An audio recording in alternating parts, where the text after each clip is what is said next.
Okay, so last time, to clue in our gnome that was not, or no, not gnome. Sorry, you're a halfling. I'm a gnome.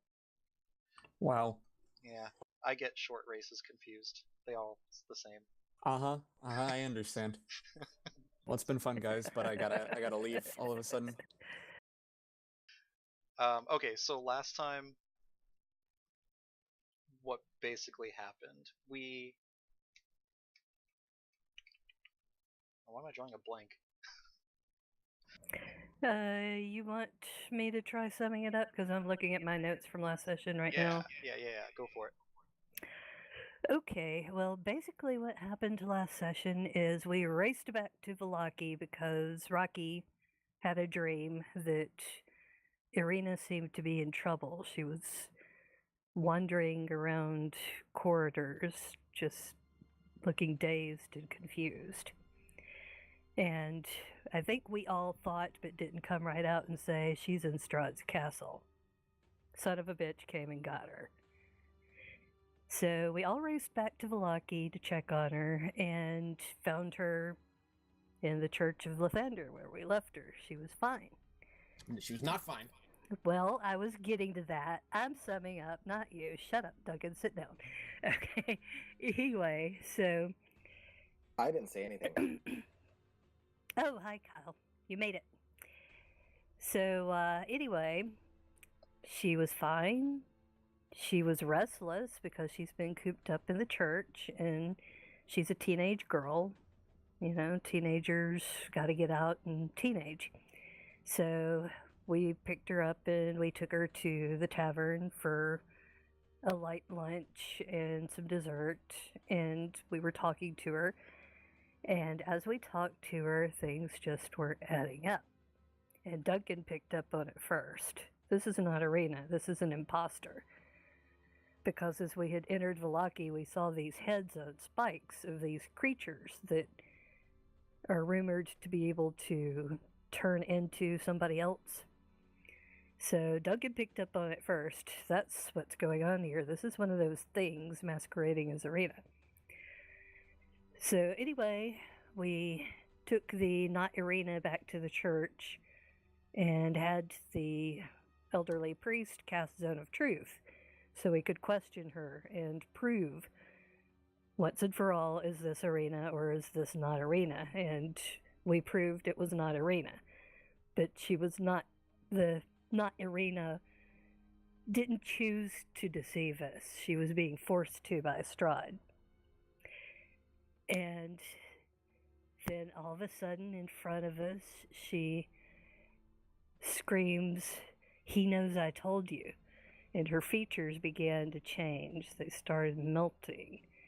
And all we could do is watch as she just completely dissolved into a puddle of water on the floor. And that's where we left off. Yes, and we were going to infiltrate Strahd's castle. No, we haven't decided that yet. Where we left off, she just dissolved in front of us. And nobody has said or done anything. We're staring at this puddle of water on the floor.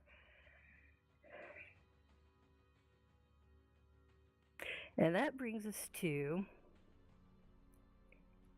Telwyn is going to give this great screaming roar and run out of the church. She tears her sword out of its sheath with a ring of metal, and she screams out, "Strahd! Gods damn you, you devil!" She knew fear. She felt pain. You monster, she felt death. All because of you. Come out and face me now, like a man if you ever were one. Fight me, you fiend. I'm gonna have you roll a. If you want, you can make this a persuasion, or you can make this intimidation. Some kind of persuasion roll here. I'd say this is more so intimidation, though, with the way you're doing. She's furious. This is the wrath of a Scourge Aasimar unveiled. And by the way, if there are any people about, that's what they're seeing is a Scourge Aasimar just, lighting up with rage. Yeah, as you're shouting this out, you'd notice like there's a couple people just like stop in their tracks in the streets, just kind of look at you with a sideways glance. They, as you mention Strahd's name, you can see them kind of gasp audibly, and they just kind of start backing up. They just, not even like continuing on the way, they just like go back the way they came, not even turning, just like slowly backing up away. Just like, nope, not my business being here, just trying to get away. Well, on top of that, since she is unveiling the wrath of a Scourge Asimar, this is probably one of those times when the angelic music just bursts out. This ah kind of deal. With a 20 intimidation too on that.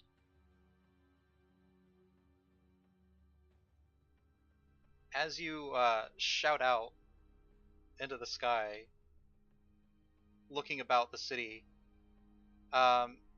you see kind of a shimmer from the top of a roof about 50, 60 feet away.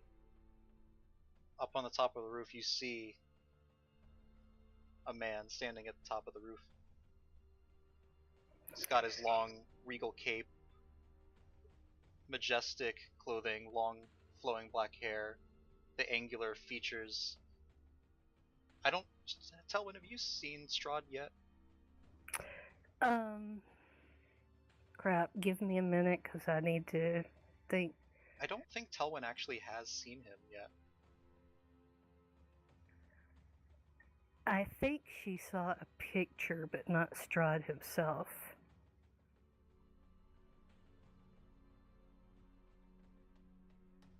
But as far as you could tell, like, this could only be one man. Nobody else has this fine stature. Nobody else has this way of holding themselves quite like he does. You can tell in an instant this is the ruler of this land. Alright, then Telwyn casts protection from good and evil, and she's ready to rock. I'm going to ruin the mood by telling you guys that I have finally got my computer to turn on. Hooray! Now we will wait for Google to load so I can. Well, we're fighting Strahd, I guess, Perfect. or somewhat. Telwyn's fighting Strahd. We just started. Telwyn is Yeah, gonna fight Strahd if nobody else does. Cool. I'll I'm get not some even popcorn. here, so I'm ready. He created life just to use and end it, and it's evil. It's everything that she stands against. She's ready to throw down. Maybe he doesn't know he's. Will you come back inside? You're making a scene! As He's you go outside, there. Duncan, you can see Strahd just standing about 60 feet away on the top of a rooftop. Oh, About a goodness. second floor. It's like a two-story building. He's just right on top, just looking down at you. Not really any feature on his face, just kind of looking at you, almost kind of with almost a disinterest even. Duncan will take a couple cautious steps backwards into the church. Just like kind of hiding in the doorway.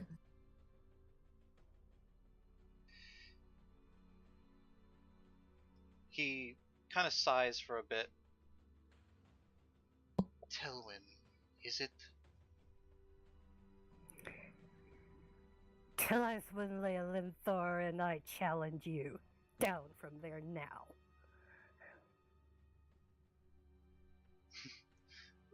The time is not yet for you to face me. There's We'll more. see about that, and she casts magic missile on him. Okay. Go ahead and roll damage because it's Yeah, it's an automatic. auto hit spell.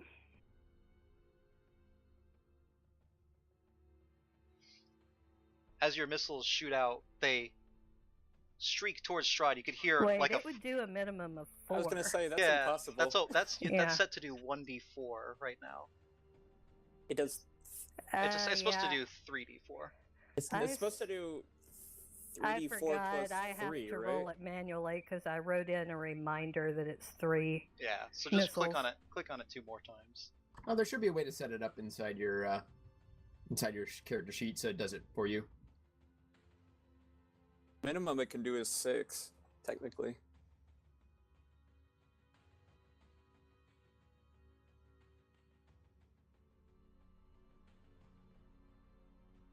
Each missile does 1d4 plus 1, so Right. I'm just going to roll 2d4 plus 3 because I didn't have a plus 1 on the other one. The other one got the plus. Oh, that's fine. So that would be 9 plus 3 is 12 altogether. Okay, so you see the missiles streak through the air. They kind of burst through the sky. You can hear almost kind of like a firecracker sound pop as they streak towards him. And just a few inches from his face, you see this red barrier go up, and you see the missiles pop against this barrier, shattering against it, not touching Strahd at all.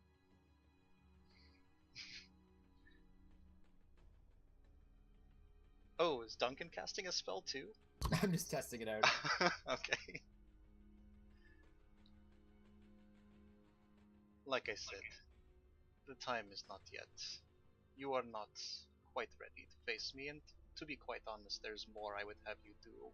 I haven't had my fun just yet. Who are you to judge whether I am ready? I challenge you.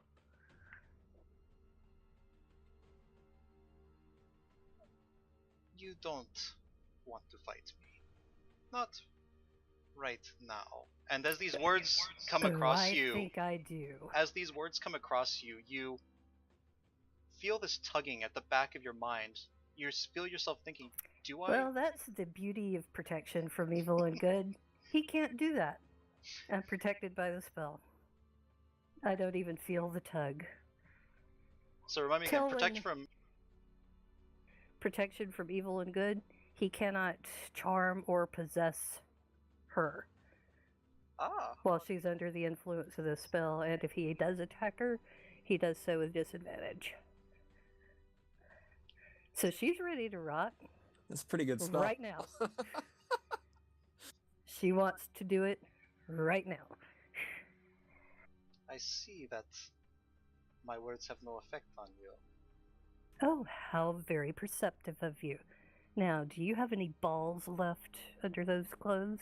Come down. Strahd kind of holds his hands up a little bit, kind of down, in like an upward motion, so his palms are facing upwards at chest level, and he begins to float a little bit up into the air, and then slowly starts descending about 30 feet away from you, Molly, now on the ground level. Is this close enough for you? Should I get a little closer?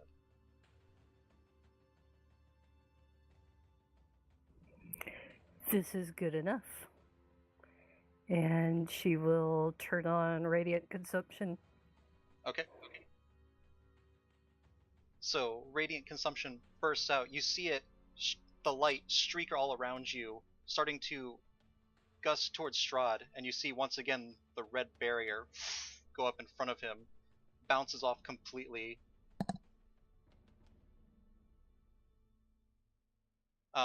I still need you to roll damage on it though. What it does is once a day you can use radiant consumption, and at the end of each of your turns, you and all within range take radiant damage equal to half your level rounded up. Okay. And once per turn, when you hit with an attack or a spell, you do extra radiant equal to your level. Okay. So it hits this barrier, so it does, you said half your level or twice your level? He automatically will get half my level, and if I hit him with an attack or a spell, he also gets equal to my level. Okay. So you see this light kind of held back by this red force right in front of him. You see it just kind of impeding the light from even touching him as it just bounces off of it.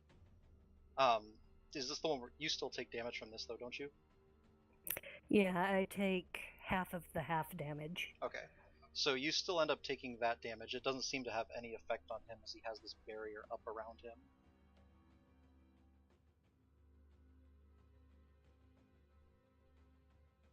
suppose I will give it a go now. And he's going to twirl his fingers. You don't even see him make a no verbal component to it at all. He doesn't move his lips or anything. He just kind of does a twirl of his fingers. And I'm going to need you to make, let's see. I need you to make a Constitution saving throw. Is this going to be... Wait, no, she's not concentrating... Well, yeah, she is concentrating on a spell, so I'll need to roll to keep the protection from evil and good going. Yeah.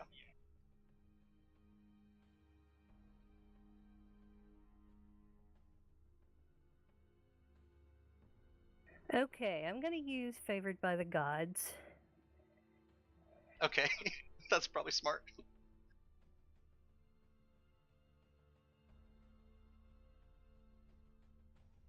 Is that the one that lets you reroll or adds? It adds. Okay, if it adds, it's not gonna do anything because that's a nat 1 still. It's only if you can reroll. I'm gonna tell you right there.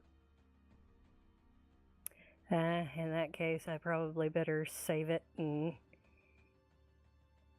hope that I'll be able to use it after he does whatever he's doing. Okay, with a nat 1, you feel this energy, this dark, coursing power slam right into your chest.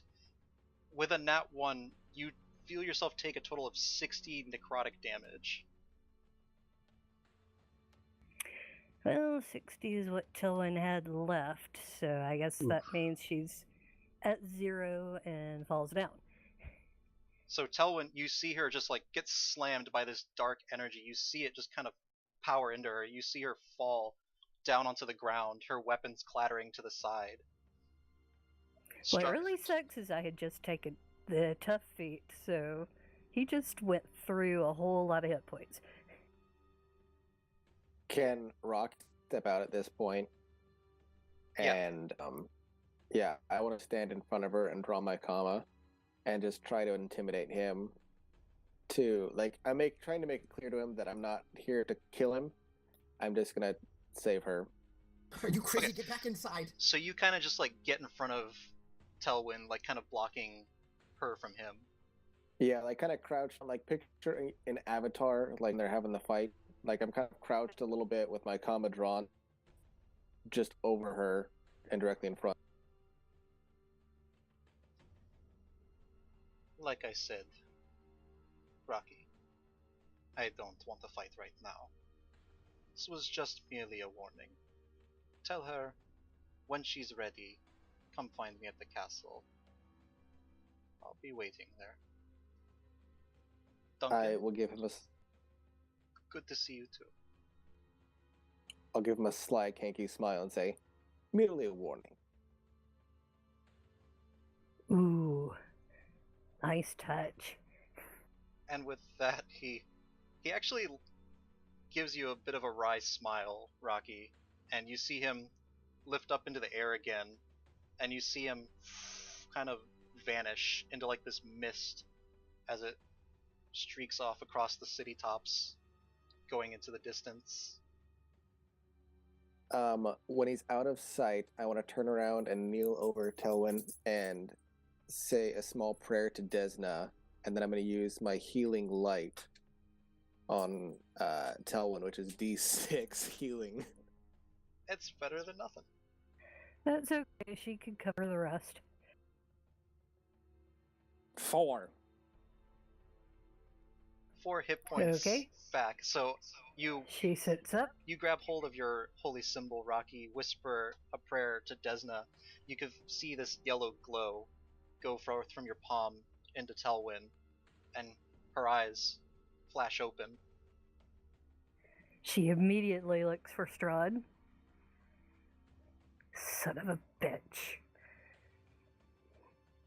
And she'll stand up, kind of shakily, and shout after him, "Death is coming for you, and hell will follow after."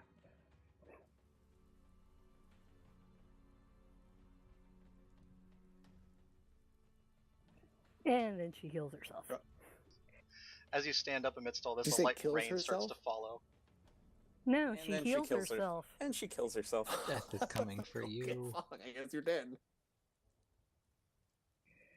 That'll teach him.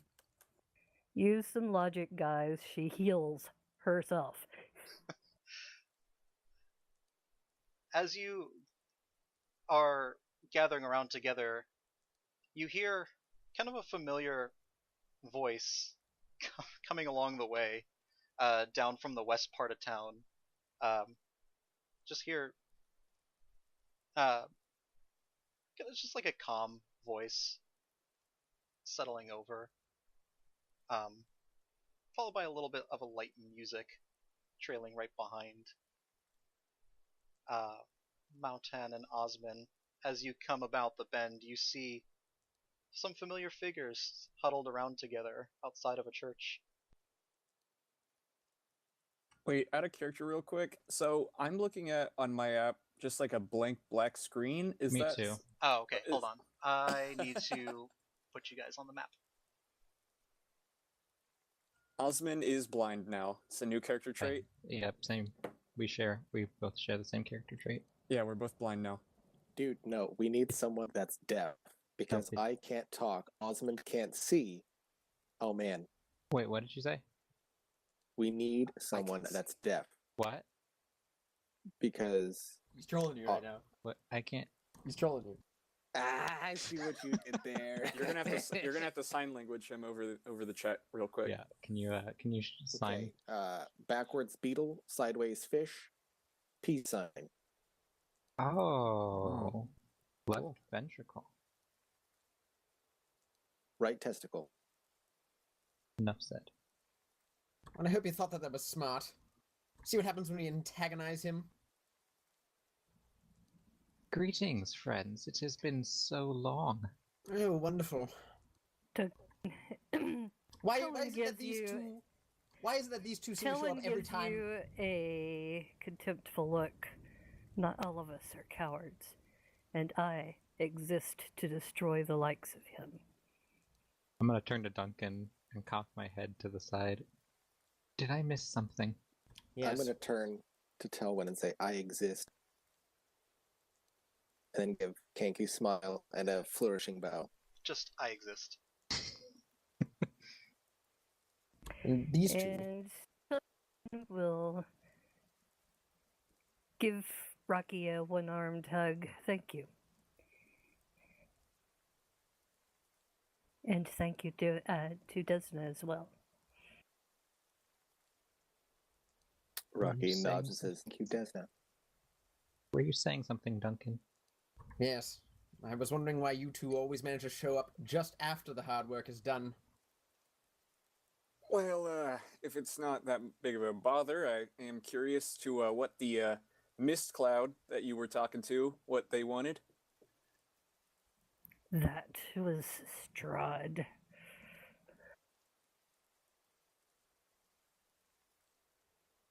And his purpose for talking to you lot was what exactly? Incidentally, when Telwyn healed herself, you probably were a little surprised to see that she just healed herself almost entirely. She hasn't done that before. That's some good She has rolling. like a couple of cuts from where she hit the ground, and You- that's it. You rolled almost max health for that. And also, she has healing hands as an Aasimar, and she can lay on hands as a paladin. So she put a hand on one arm, and she's pretty much right back where she was.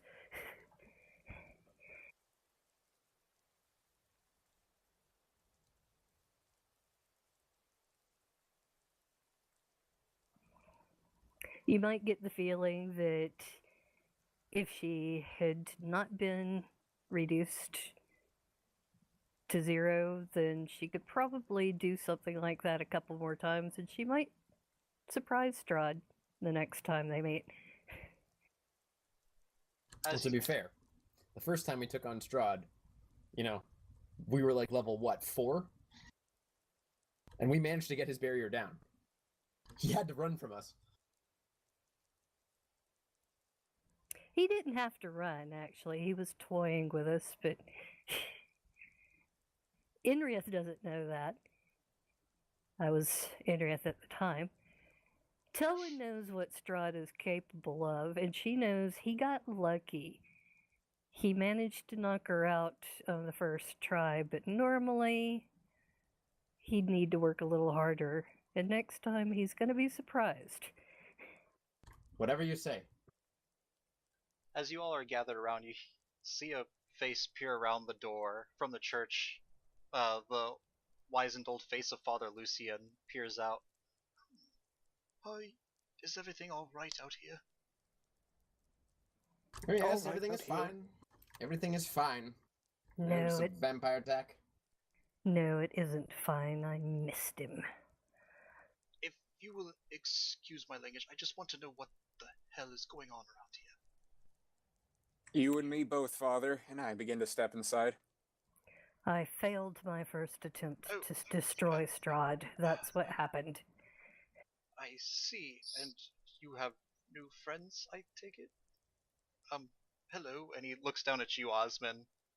I look back at him and I kind of nod my top hat a little bit and I stick out a dirty hobo hand towards him. Oh, pleased to meet you. I'm Father Lucian. Very nice to meet you. My name is Osman. I'm sorry for coming inside so quickly, but my fingerboard was getting a little bit soggy out there, so I was thinking about just warming it up, if that's all right with you. Oh, you're a musician. How splendid. I dabble. Bit of an entrepreneur. And is this another bird friend like Rocky? My name is Mao Tan. And I give him a this bow. Glare. This one speaks. That's new. I'm He's one glaring of them at Father talking Lucian. one. He's so mad. Well, I guess everybody come in. Step out of the rain for a moment.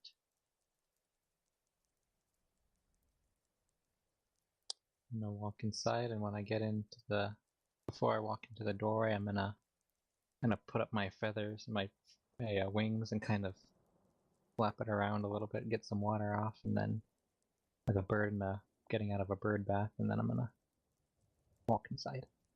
Rocky will walk in right behind you and purposely not shake off or anything and just deal with it.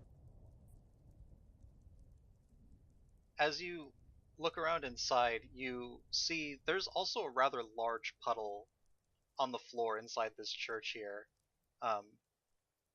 It's a pretty big puddle of water just in the center of the floor in the middle of this church. Is that what this blue thing is? No, that's just some statue. Oh, Don't worry about that. I'm- Statues filled with skulls. I'm not worried about it then. Are these fire plinths real? Like, are these actual things that are here? Yes, they are. They're lighting Okay. up the inside of the church. Osman no, is going you are to. hallucinating. I'm seeing fire plinths again. They're not even real. Either way, Osman's gonna walk over and warm up his banjo next to the fire plinth. I guess I'll fill you gentlemen in on what happened since you decided to leave us again. We found ourselves in a bit of a predicament. We returned to the city to try and find one of our close allies that we knew was being targeted by Strahd, and we discovered that she had been replaced and kidnapped. That puddle over there is all that remains of the would-be clone of her. We were just deciding our course of action, and I think it would be wise if we could get your input.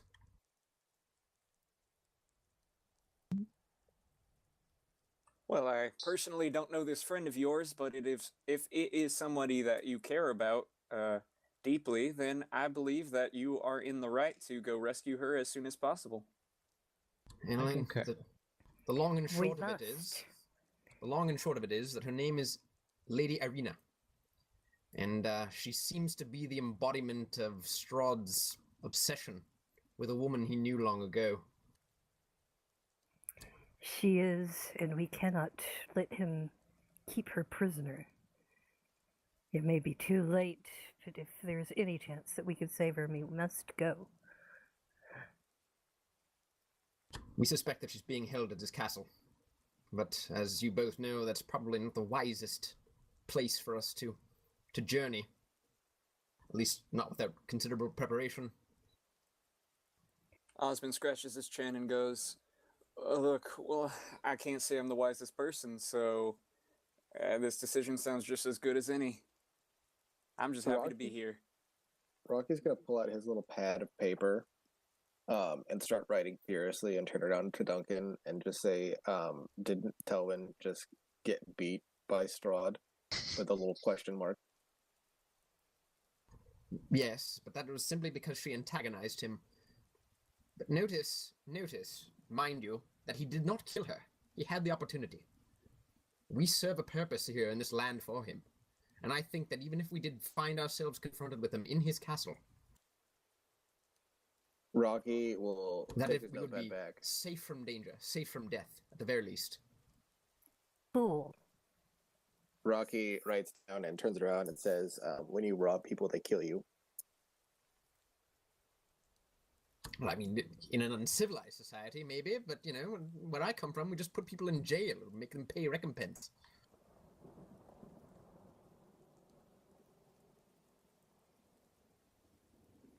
Well, the whole point of it is that we wouldn't be going in.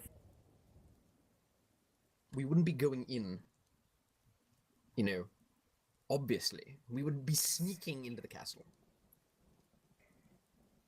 Okay, roll 28 to me tonight.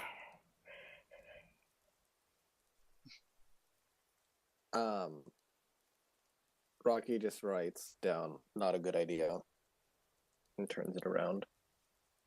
Then what's our alternative? He has Ireena. We have to try to save her. Or at least I have to try to save her. Will you come and help me? Someone that you know is in danger, I see no reason why we shouldn't help. But I don't mean to play fiend's advocate here, but but so they have taken your friend. This is what I've come to learn, and they are holding her captured. How do you know that she is actually in any kind of danger immediately? Like, how do you know why he's Because holding he her? has spent centuries stalking her. Well then, how do you know that she's not already gone? Well, If he's We worked so don't hard for know this, it unless we try. this could just be a fool's errand, is what it comes down to. or a You trap. know, Listen, Or it's a trap. obvious that you don't want to be involved in this. Very well. I think he is just Then- exercising a little bit of caution. I've lived this long making safe choices. And I like you people, but that also entails that I don't want you guys to get hurt doing something stupid. Now, you've made smart choices in the past, and I don't want this to be the first and final dumb decision y'all are making. It is kind of you to but be concerned for a young girl.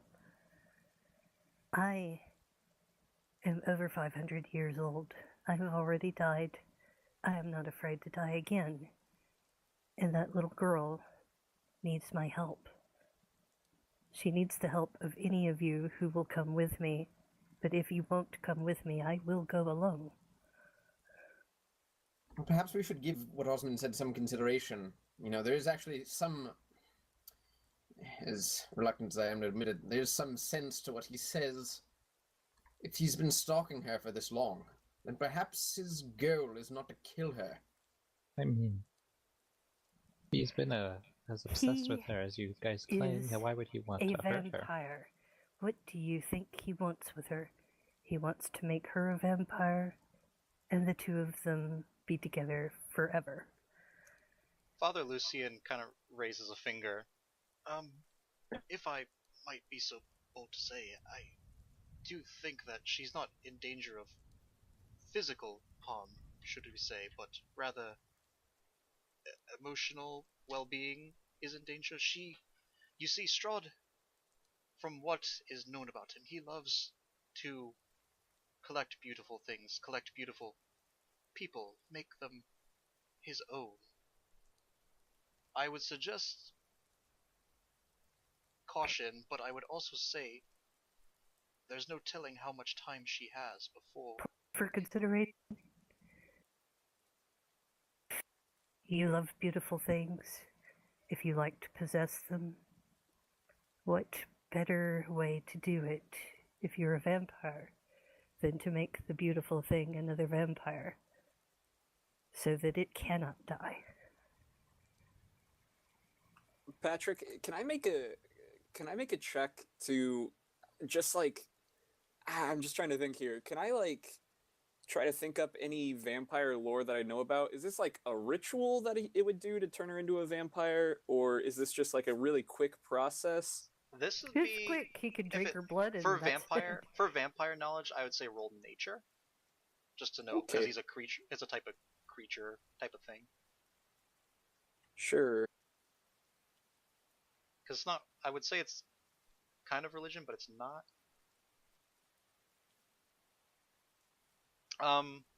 Vampire lore is not that well known to you, Osman. You haven't really had much dealings with vampires or likes like that. You've had some dark dealings, just not with vampires, really.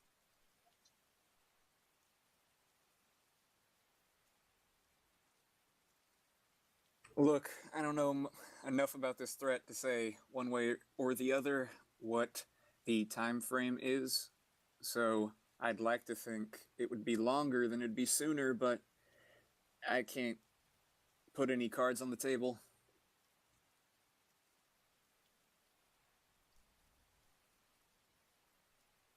I didn't say that I didn't want to go to Strahd's castle and try to rescue her, but I merely said that we shouldn't go there without considerable preparation. Yes, I agree. We should at least plan and be prepared, not just rush in there. Irina's cards are already on the table. Everything is at stake for her. Yes, but if we rush in there blindly swinging, we might be doing more harm than good. What options do you propose? Well, one, maybe discovering some stuff about the castle. Wonderful. That's exactly what I was thinking. And I was about to ask Father Lucian, do you know of any place where we might find floor plans or history of this castle? Anybody that's ever been inside the castle and came back out? Well, there was. I know the former burgomaster had an extensive library. All things considered, he had very many tomes, very many books and records. I'm not quite certain he would have had a floor plan of the castle. If there were, they say that the architect that built Strahd's castle was a wizard, and he resided in a tower somewhere in this land that he built for himself. If anything, I would hazard a guess that you might be able to find some kind of floor plans at this wizard's tower. I suppose that's a place to start. Where in these lands? You don't know where? There is tales of an old tower just to the northwest of here. Nobody really goes there. They say it's surrounded by magic. If one were to enter, it would prove disastrous for the one entering, but that should be the tower that the wizard that built the castle lived in.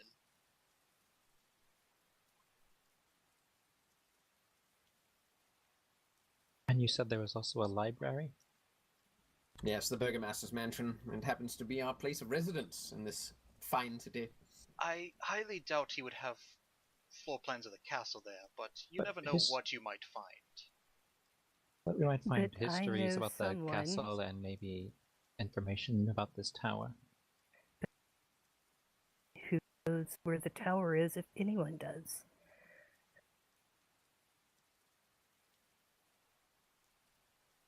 At this point, Rocky's just gonna kind of pull away, a little bit and just like kneel down, close his eyes, and rub his fingers together, issuing the sound of sputtering flame, and just pray to Desna for guidance and direction.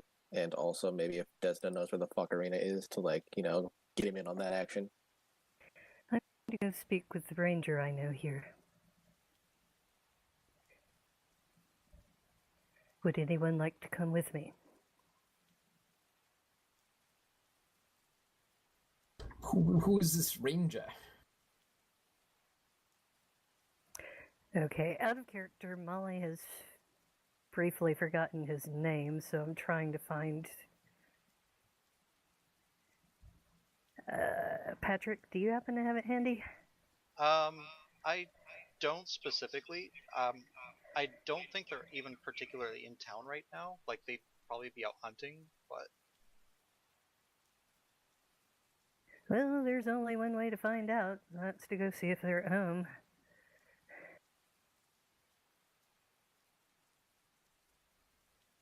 But it's up to you guys if you want to do anything. So Father Lucian, just let you know, there's probably the best source of information on the castle would be at this wizard's tower to the northwest of town. Or you could try maybe searching the burgomaster's library. There's also vast amounts of knowledge in the Amber Temple, but... Out of character, Rocky votes for Amber Temple, but he doesn't know that. Yeah, I'd love to go there, but I don't know if we have like in-game justification. If anything, we have like a reason to not want to go there. Okay. Well, I'd like to go search the burgomaster's library. Okay. What would everybody else like to do? Tillman is going to go see Lenarzugi. Okay. It's probably not safe to be traveling on our just solo, so I will accompany you.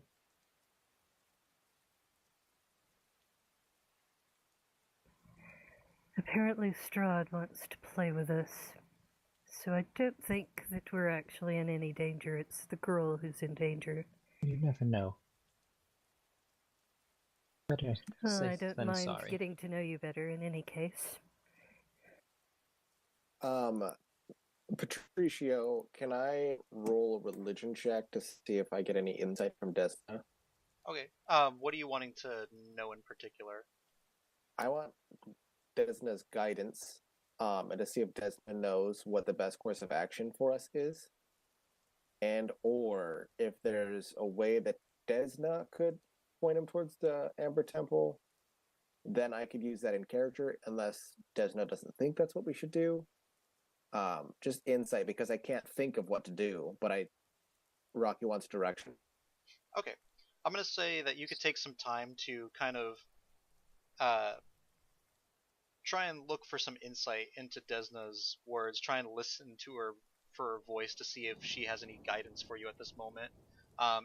So yeah, I'll say go ahead and do a religion check for that. 16. Okay. With 16, you have the Desna prayer book too, right? Yes, I do, and I'll actually like to burn a luck point, just to see if I can get any better than that. Okay. No, 16, and I do still have the prayer book. Okay. So as you have pulled the prayer book out, you actually see the pages slowly start to flip, kind of like a flip book style, and you see it stop on a blank page, and it's almost like a sketching that starts appearing on the pages. You could see, well, actually, yeah, this is what she'll choose to show here. She's going to go ahead and show the image of a tower, kind of on the banks of a shore. It seems to be about a 4-story. Well, hold on. It's about 80 feet tall or so, kind of secluded in like this small inner valley, almost like on a little peninsula, jutting out into like a watery area. Looks to be kind of like on a small hilltop. and the tower just stands before you in the picture, and you can kind of see a tracing of the map go along. Actually, I will pull up the actual world map so you can kind of see the location of it.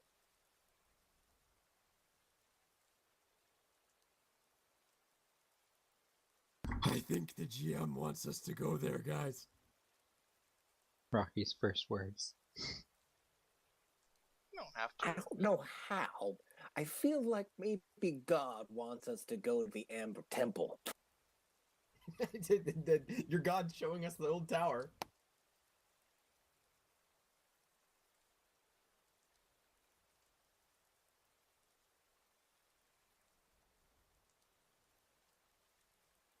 But it If you seems actually like want to draw if on you're the map, you'd have to take us over to that page.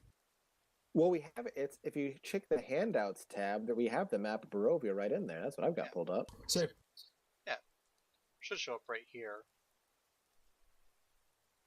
But you get the sense that if you're looking for information to scope out the castle, that's kind of where she's leading you.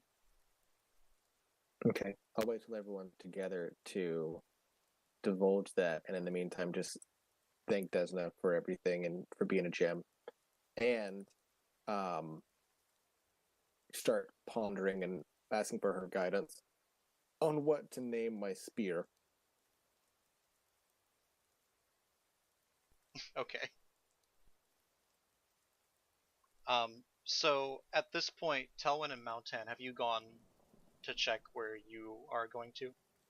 I'm following her, so however long or far away that is, I don't know.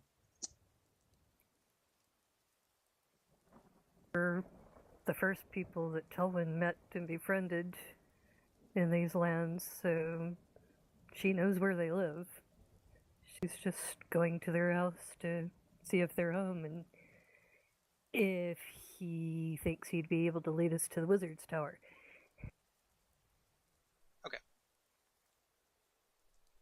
So as you walk along the streets, you notice a lot of people have gone inside for the night. There's not very many people out. It's getting kind of closer into the evening time now.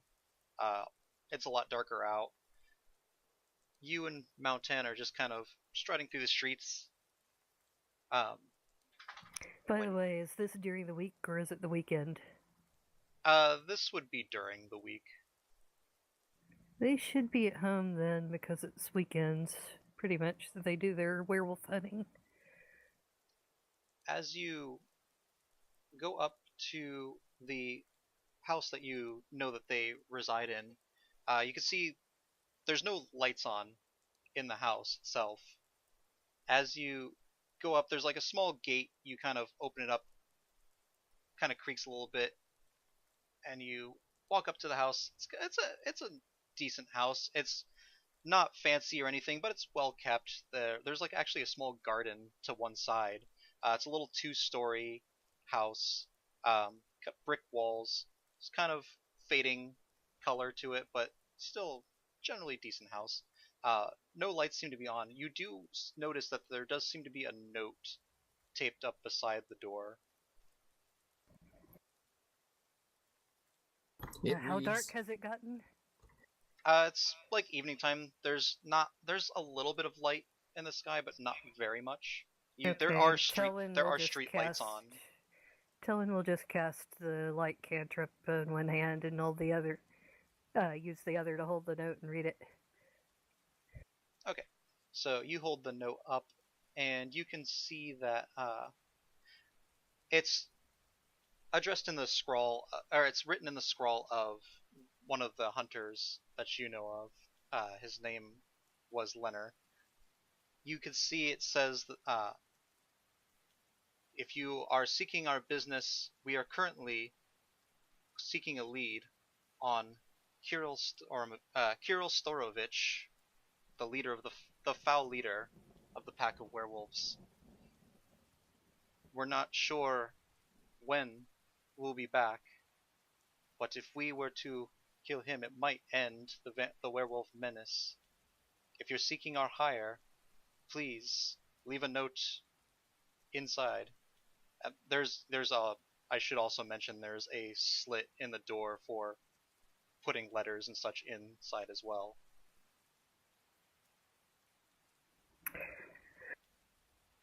Till happened to bring writing materials, so she looks to Mountain. Until when you have do a actually, pen and ink?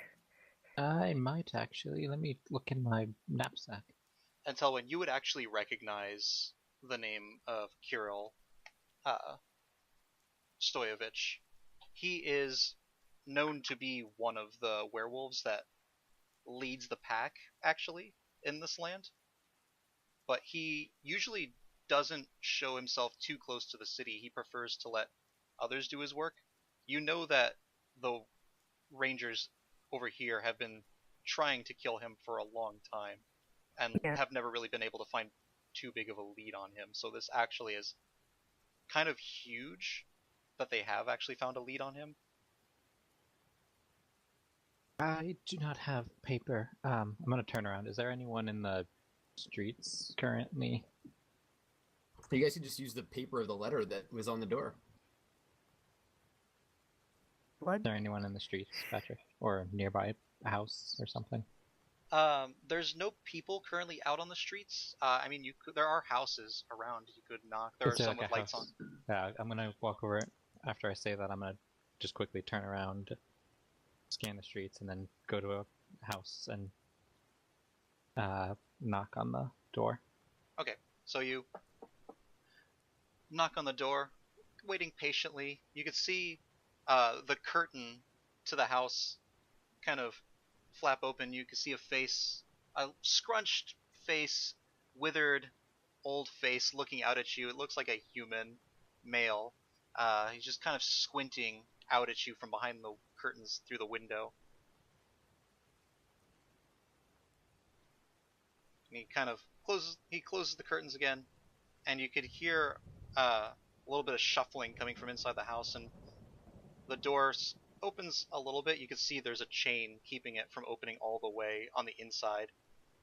Yes, what do you want? I'm going to give a short bow and say, what time of day is it? It's evening time. Good evening, good sir. My associate and I are trying to pass on a letter to some friends nearby, and we seem to not have any parchment or ink or a pen. Yes, so what bother you business for- it is mine if you don't have your ink and your pens? Just good old help your fellow man.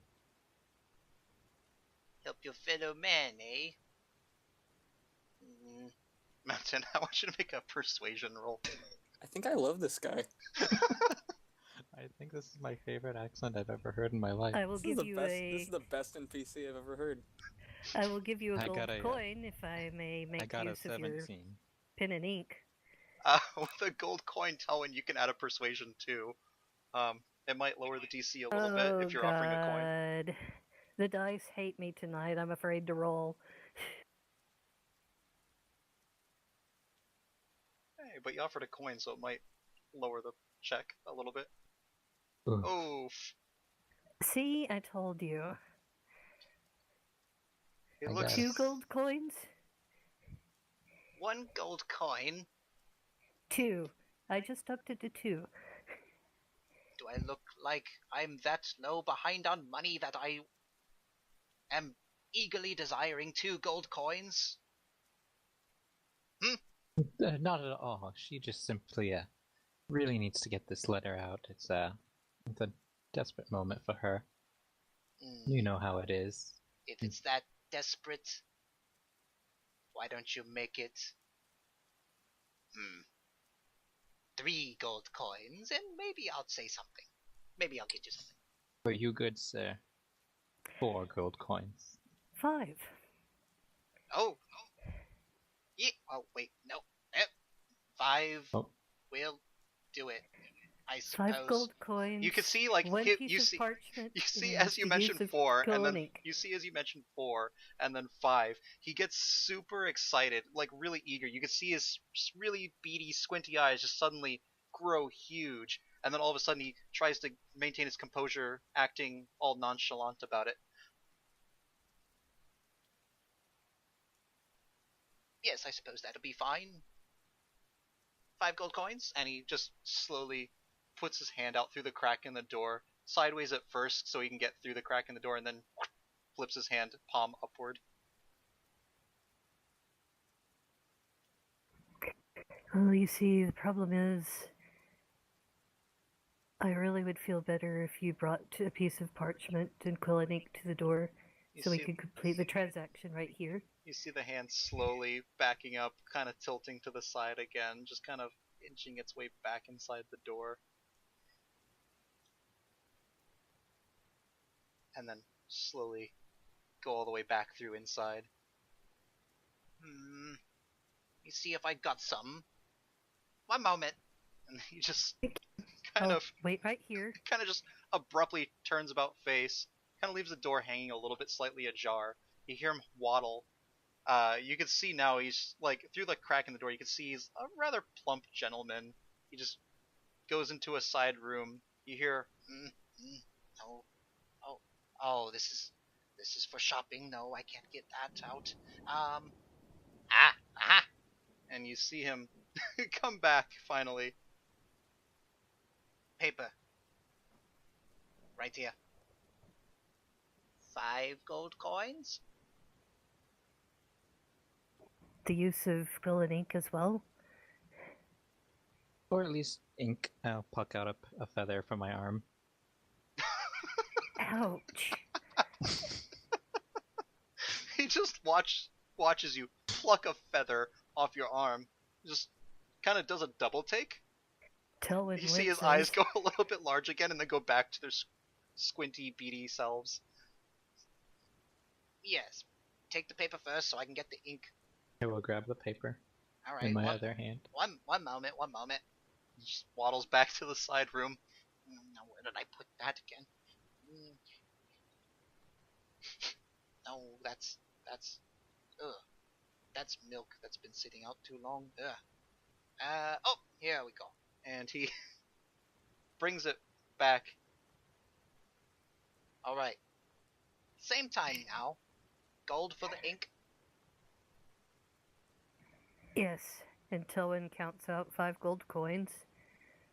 He counts with you at the same time. Yes, 1, 2, 3, 4, 5. Yes. Yes. Ready? Ready? 1, 2, trade. Yeah. And he shoves his hand through the door with the ink, and he also puts his other hand out along the bottom palm up. Telwyn drops the 5 gold coins into his open hand and takes the ink. Would you like this back in a minute when I'm done? What do you take me for? Some kind of beggar? No, you can keep it. Give it to Rocky. I'm gonna give another bow. Thank you very much, kind sir. Yes, well, don't go spreading it around that I can't afford ink. Don't want that to get around. I'm not a beggar. Of course not. Yes, well, good day, and Good day. evening, whatever. I can never tell. It's never the right light outside. And he just Good kind of evening. walks back in. He kind of forgets to close the door, actually. I'm gonna close the door for him. Alright, so you have ink Yeah. and paper now. And I'll hand Telwyn the feather. Before she does anything, as an afterthought, Telwyn counts out 5 more gold coins and slides them under the old man's door. She feels bad for him. Hey now, he's not a beggar. No, but who couldn't use 10 gold coins? Besides, That's a lot of money for a He'll- commoner. he'll never know. He has no idea who left the money. He'll just find it. If he ever notices it. Alright, so what you doing now? Going to write Leonard-Zugi a note that I have some companions now who desperately need a guide to a wizard's tower, and she gives a rough description of where the tower's supposed to be, and asks if he could lead us to the tower, and perhaps we could help him kill some werewolves. Alright, so you write out your message letting them know your predicament, where you are wanting kind of a guide to. Slide that through the door slit. Rain's coming down a little bit harder now. What would you like to do?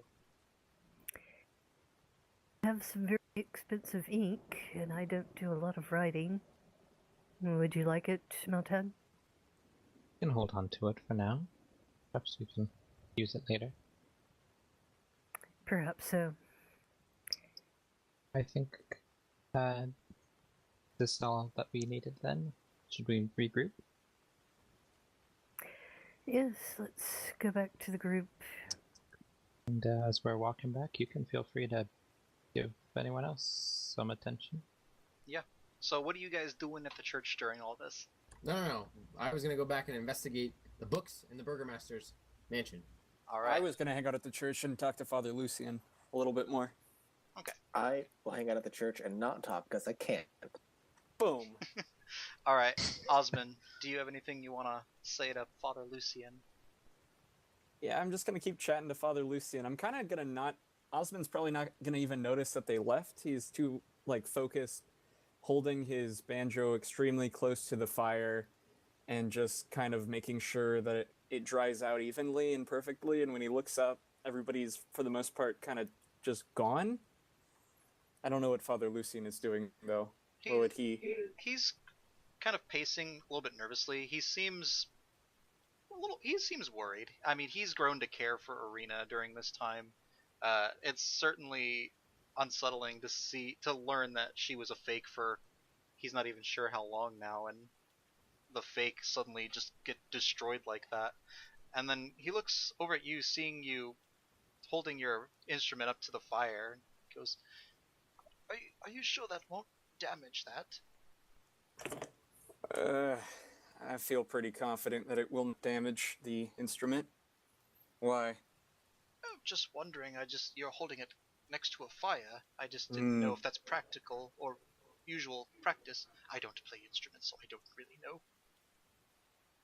I grip it by the neck, and I hold it over the fire pit.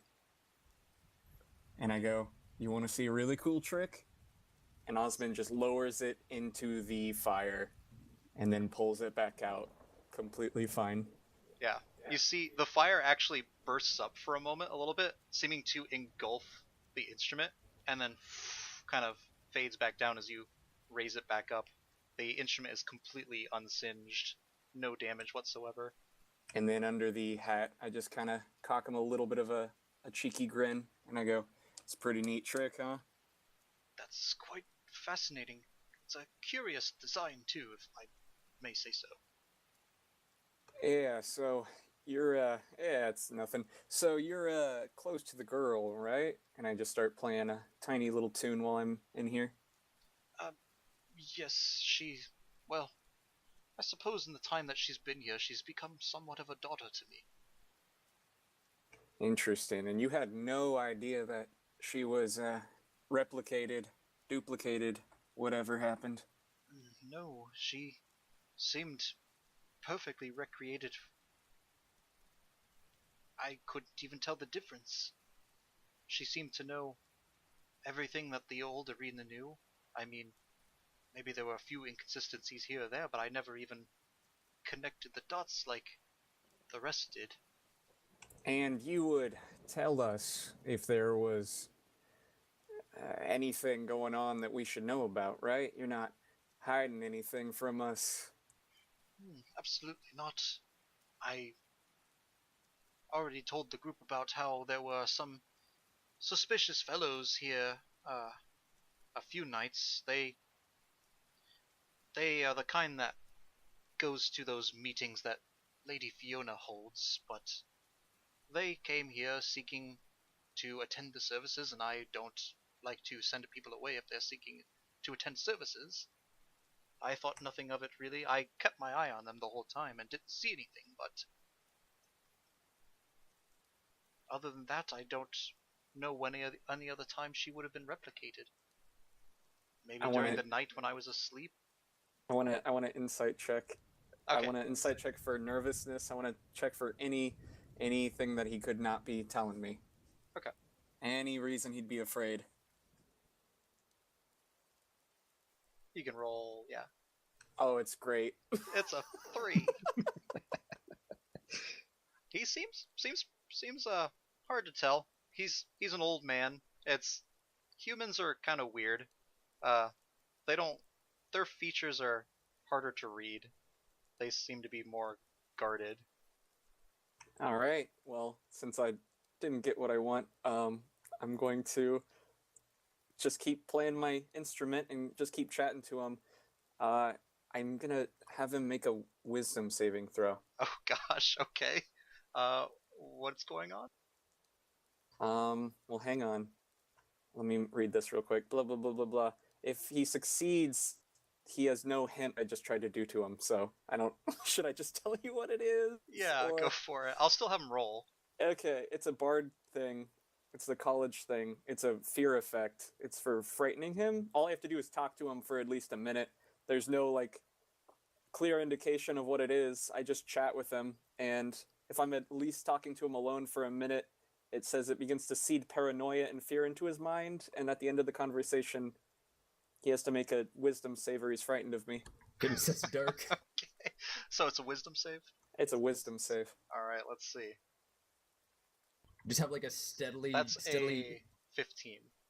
Hang on, what is my DC? I think it's 14.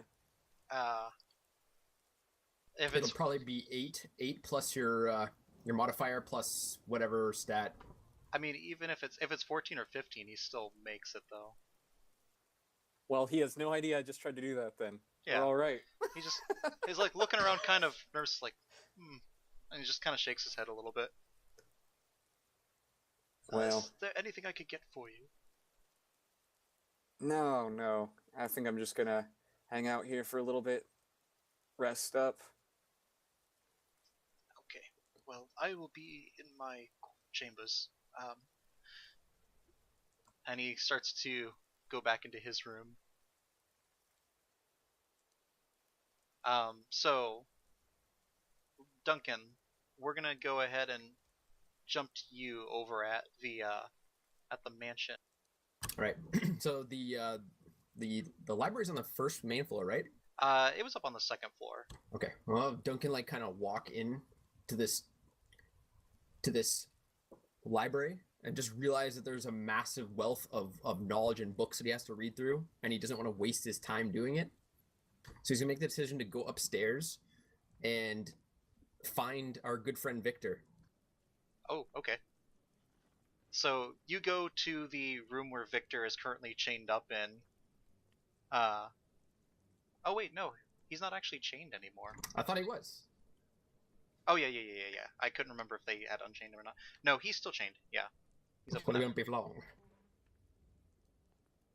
Listen, I haven't done much talking to you.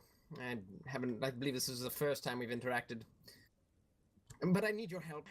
Your father was a prolific collector of books, and I'm in need of some assistance perusing his library.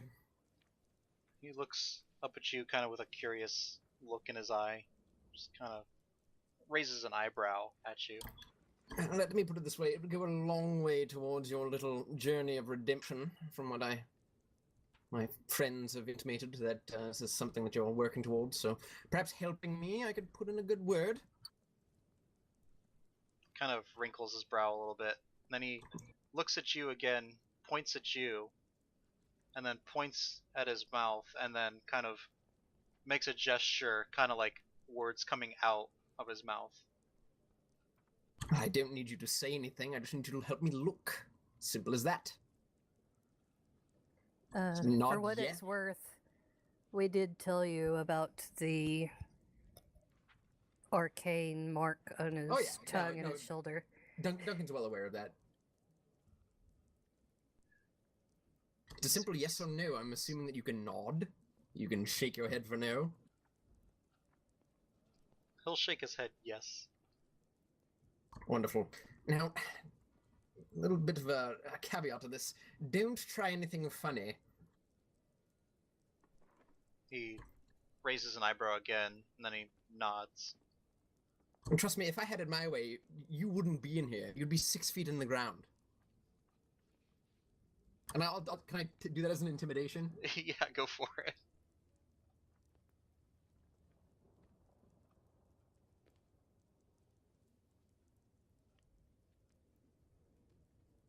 $21. Alright. I don't think he's going to do... Okay. You could definitely see he's very frightened of you. You could see just him kind of the way he holds his posture. He's just kind of resigned to his fate at this point, and he's just nodding, and then he gestures to his hands for you to unlock the manacles. Yes, the manacles, and he'll go up and he'll just kind of like open up the pins on them. Let the boy loose. Come along then. Alright, so he leads you over to the library. You can see, I mean, all the walls, it's a 4-wall room, and every single wall is bookshelves lined with, actually a 10-foot tall room, too, and they're all the way from floor to ceiling. Now, to be clear, I'm looking for any text or anything that could give me information on either Castle Ravenloft or Strange Wizard's Tower. One that we've heard of. Perhaps you know of it? We were told it was to the northwest. He thinks for a second. I'm going to see if he actually knows about this.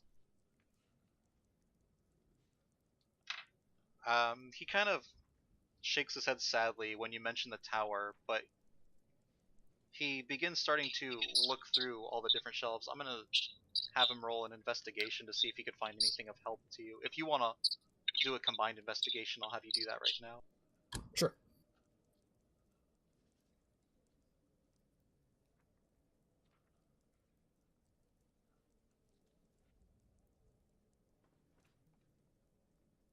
Oops. Okay. Yeah, alright. See, this is why I knew that I needed help.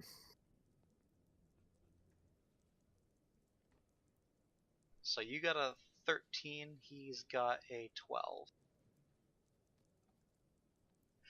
You spend the better part of an hour trying to scour through these books, trying to find anything. You find records of architecture, of how to construct castles, the proper masonry required. You find everything from how to put in secret passageways, how to build a proper moat, all the proper requirements for building lavish castles.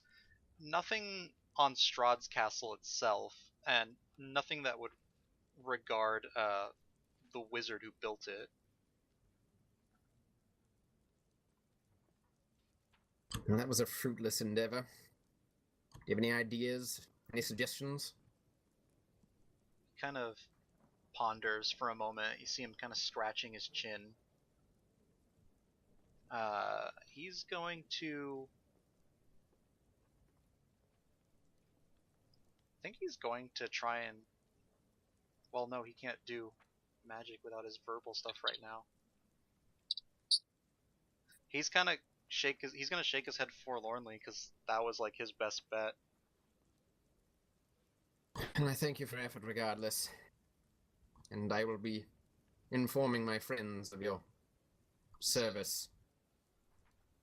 Kind of nods and he looks questioningly at you and points back down to his wrists again and makes like a point back to the room where he was being held in. If I were to leave you free, what would you do? Would you remain in this house? Would you seek vengeance? Can you be trusted? As you say, can you be trusted? He shakes his head yes. Can I do an insight on that? Yes, you certainly can. Yeah, because that's super believable. It's hard, 7. It's hard to read. He's... Hold on. Can I use a luck point on that? Well, I'm not even You there. have to be here I'm to not do even it. there. Jeez. It's hard to tell. I mean, he's a kid. You've never really been good with kids. He No, I seems... haven't. He doesn't really betray any emotion or anything like that. Alright, just make sure that you stay inside the house and don't get up to any good. As far as I know, we've taken away all your magical implements, so there's nothing in this home that you can use to get up to no good. And keep in mind, we have eyes on you 24/7 in this town. He nods in an understanding fashion and kind of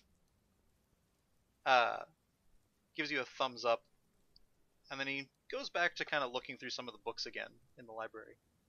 Oh, and Victor, He looks back at you.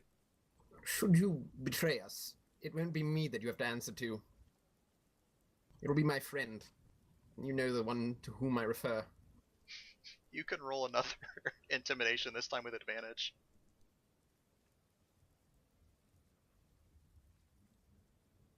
Ooh, 20.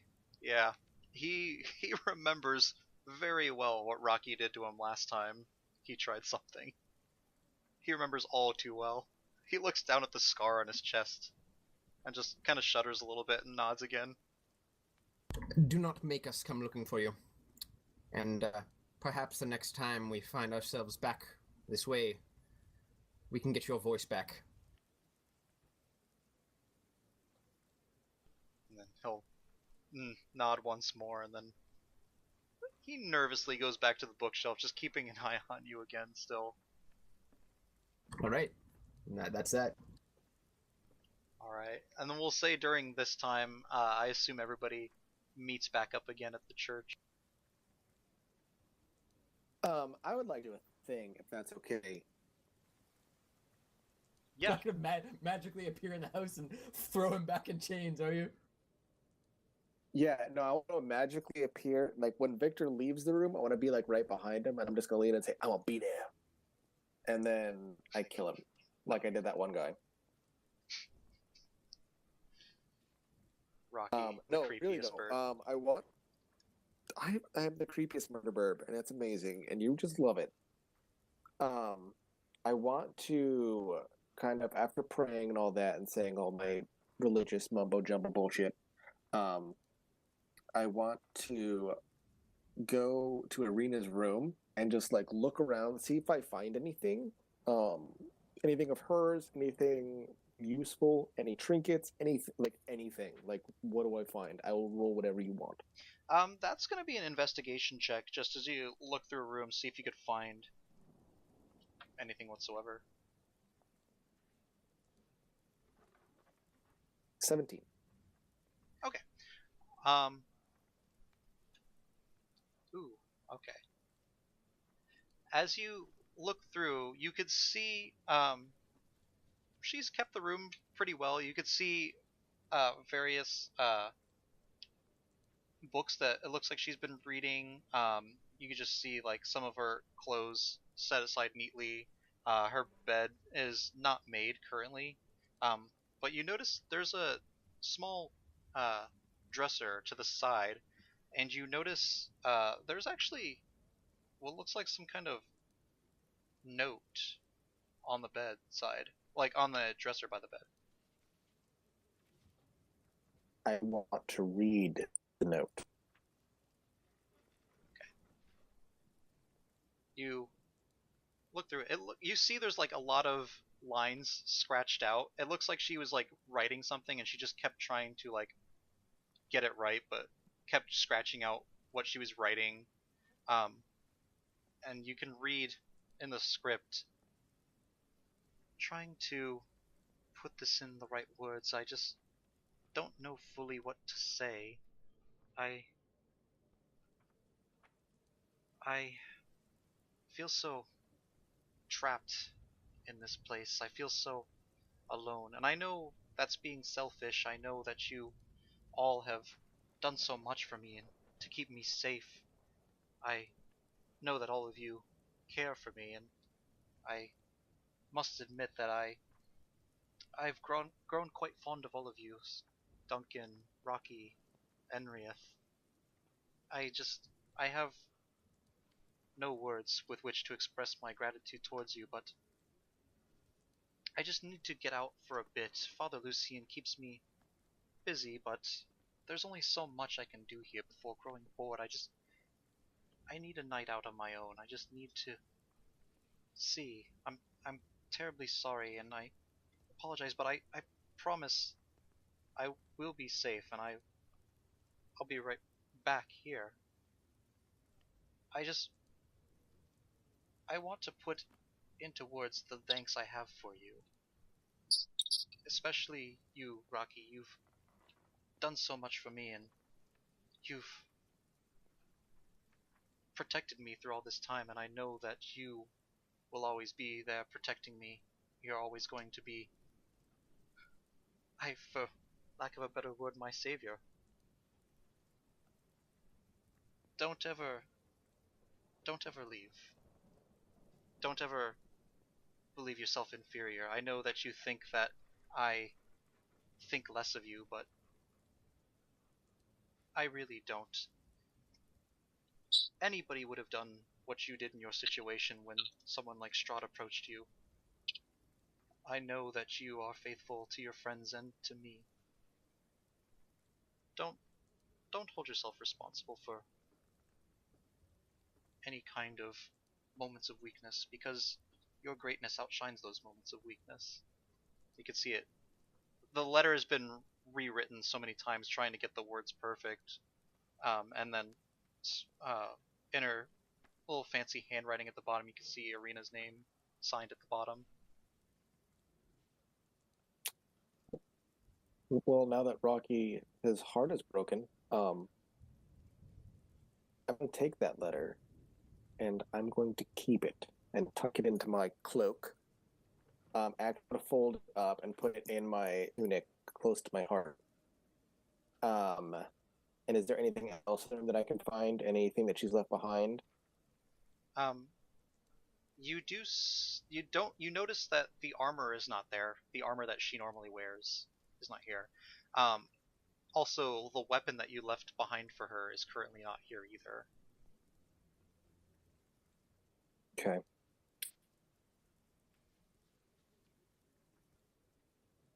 Interesting.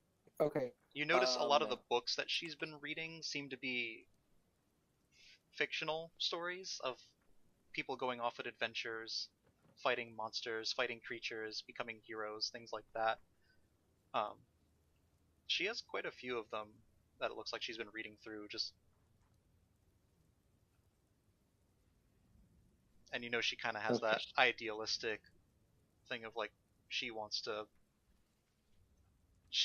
made mention that she wants to fight for righteousness too, things like that. Can I make an insight check to see if I can deduce that she has a crush on me? I mean, sure. Well, that isn't what the GM said. That was Molly. 20. With a Dirty 20. With a 20. That's still a 20. With a 20, you can definitely tell that she holds you in really high regard. I mean, it's writing, so it's hard to tell that if she would have like a crush on you, but I mean, did she dot her R's with hearts? She did not. She didn't dot anything with hearts. No, there's no X's or No O's one on. ever know. There's no X's or O's on the letter. But I mean, She you gets do thanks notice that XOXO, of all the you people, know. you do notice out of all the people, she mentioned you the most, and she even has that extra blurb at the end where she's kind of talking to you directly. And you feel like if she doesn't have a crush on you, she regards you as like Her best friend. Yeah. Okay, Ouch. update. Ireena is bae, and we're going to save her from Strahd. And then Rocky's going to take her from Strahd, and it's going to be great. The rest of the game, Because then you just Strahd will hate Rocky so much. rest of the game is just figuring out, does she have a crush on Rocky or did she friend zone him? It's not friend zoning. that will... She doesn't need to have a crush on him. Yeah, she does. I mean, she's not. It's going to be a thing. The real Entire- question. The real This question entire is, adventure would be useless. or just they develop feelings and then she becomes a conduit for an elder evil. That's not a real thing. It's 2019, you know? Sometimes they can just end with a casual hug. And then I stab her in the back and absorb her power to become a greater deity. At that point, Her death just becomes the key to sealing Strahd away. That's all. the secret was love all this time. The real weapon was inside us. After that, though, I'm going to go back upstairs and just kind of meet up with everybody. Okay. So everybody is now gathered around here in the library. Or, not the library, sorry. What is the main hall of a church called? The sanctuary? The The atrium. sanctuary, there we go. So you're saying your instrument doesn't catch fire? Well, I've never seen it catch fire before. Well, it catches fire, and then I'm gonna hold it over the plinth again. You can see once again the flames just kind of shoot up and kind See, of like... it definitely does catch fire. There's no mistake in that. It does not burn, but it sure catches fire. You see as he removes the instrument, the flames die down again. This is fascinating. Yeah, it is sure something. I was going to have Till engage Meltan in conversation on the way back, but I don't know if you want to take up time with that or if he and I should just work it out on Discord.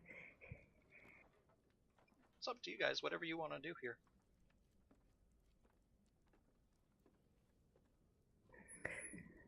Well, it wasn't going to be a big deal or anything. Tilwyn was just going to fidget with her sword and try to distract herself from her burning desire to destroy Strahd immediately by finding out more about Meltan.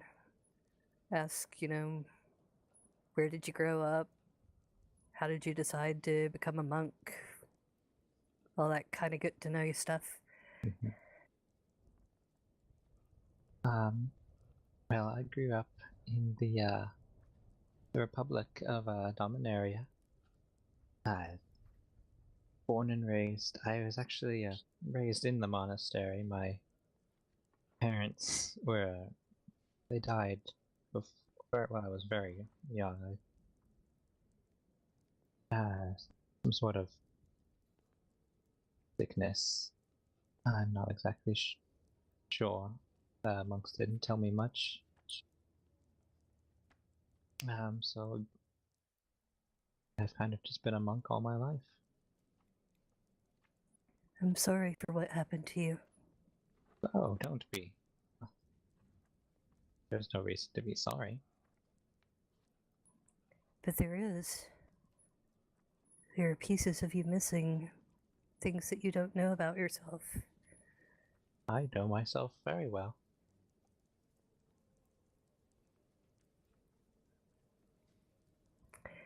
It's interesting, isn't it, how sometimes we find ourselves in the service of something greater than ourselves.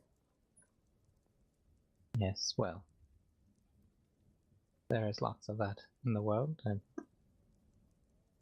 don't really ever hold myself as a priority over other things.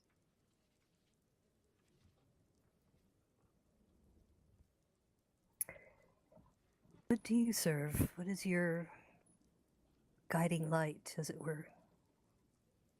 I serve the idea of I don't know what serve. I seek only to words. I seek to fix and mend any chaos or disruptions that I find in the world or around me. Or then. Hmm? You revere order then. Very much. Order, harmony. There's so much to the world that is not black and white. And when I see chaos and things leaning too far to one way or the other, it reminds me of myself when I was younger and what a horrible place I was in and what I was going through, and wish to help heal that.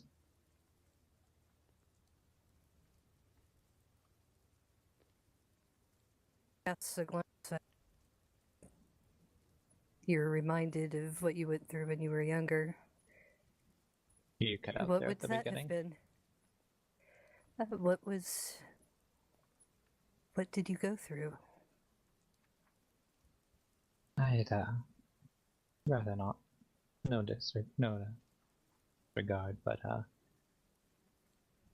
it's more of a personal matter, and I feel we don't know each other quite well enough yet. But No offense taken. I was not the person I am today. Let's say I was very much the opposite. Honest, if I'm completely honest. And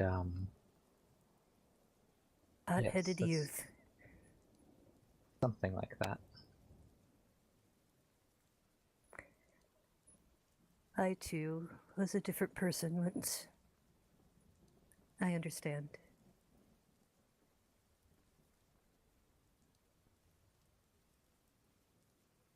Yes, and what about you? What do you strive for? The good.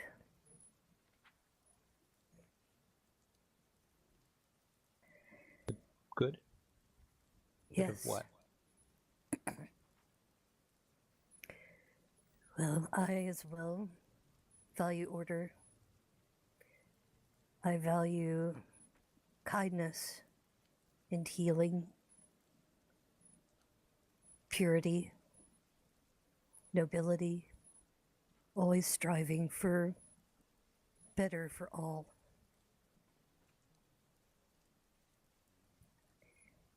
And it is my purpose to destroy all that would hinder that or corrupt what is good.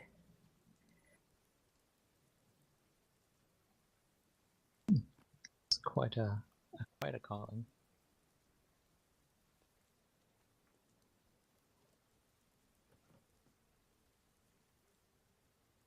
That neither of us have chose. But it is necessary. Yes.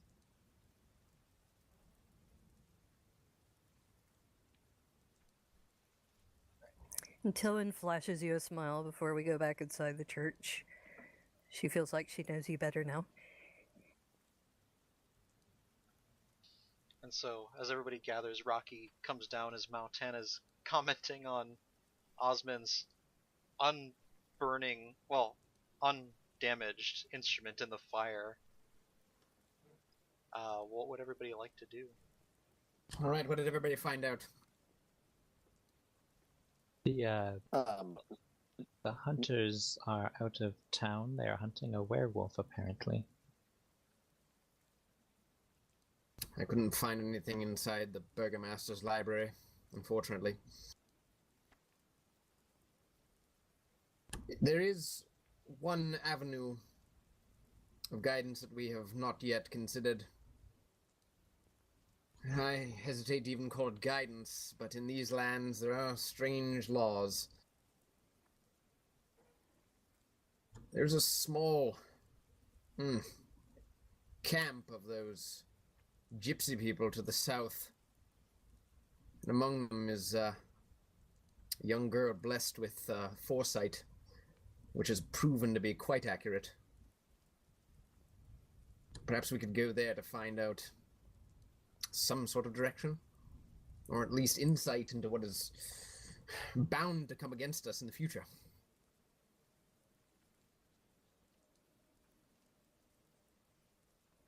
How far away? A few minutes walk. We don't get lost. You remember the Vistani camp to the south was about an hour south of the town. Okay. So he's dead wrong. He's just gonna. I'm gonna roll with it. In a few Okay. minutes. I can hear it now. How much further? Not much further. How much further? Not much further. You've been saying that for the past hour.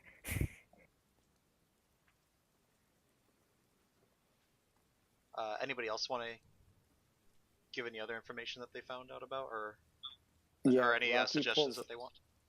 Rocky pulls out his handy dandy notepad and his quill and his ink, and writes down and explains Desna's thing, and then pulls out his book. Fuck, I don't have a word. I'll just say Desna and hope that it shows me the right thing because I don't have a good word for it. I'm trying to show them the tower that I saw. With speaking Desna, it actually starts playing out the dream sequence you had when you first met Desna. You could see Rocky in that expanse with like the purple sky overhead, and Desna standing before him. Rocky just gives it a shocked look and is like, "Oh, okay." Just kind of shows him.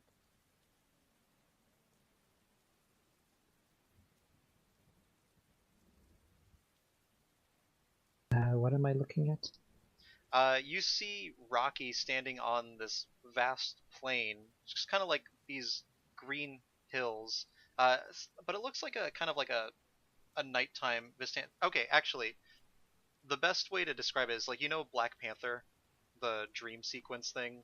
It's like with the purple sky and Mm-hmm. thing. That's basically the expanse that he stands upon. And you see this woman standing before him. She's got like these butterfly wings, like large butterfly wings, and long black hair, and her blue robes seem to have like stars within them. And there's like this whole sequence of them. You can't really hear any words, but you see them talking to each other.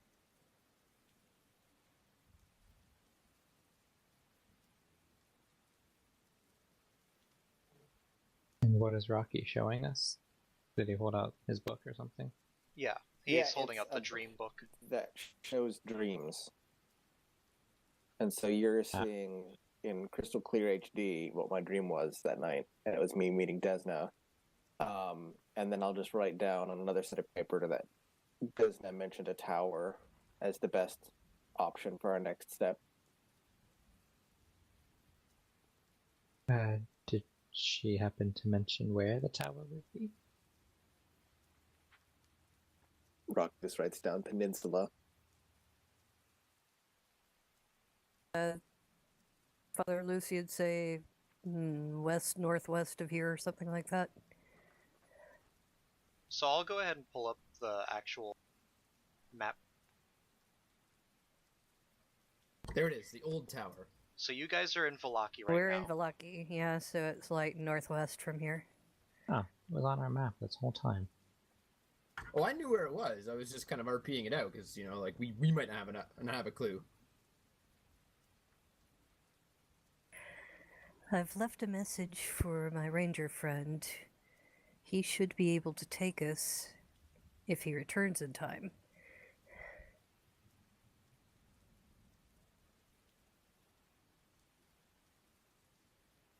And I think that time is of the essence. We might not have a chance to wait. We don't know how long it will take him to kill this werewolf creature.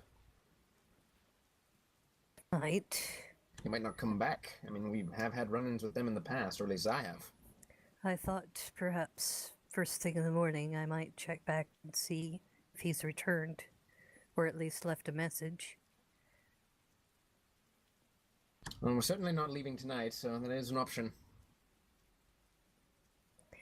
Are there any other preparations that we can make tonight?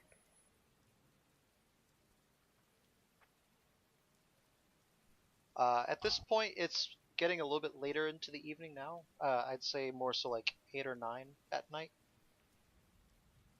Rocky's gonna sit up at this point and just make the sound of sizzling meat because I don't think we've eaten in like 3 or 4 days. No, we had a meal with. Yeah, we Remember had a meal earlier today. Yeah, we had a meal at lunch with. Not You guys- Ireena. You guys had a lunch date with fake Ireena. It was super weird and awkward. Everybody Well, was third Rocky's wheeling with hungry. Rocky. Hey, okay. Just because Rocky's got that Kanku charm. Well, gentlemen, here's my suggestion. We still haven't eaten dinner, and we intend to set out on a journey tomorrow. Why don't we go back to the tavern? Dinner is on me. I suppose I can't argue with that.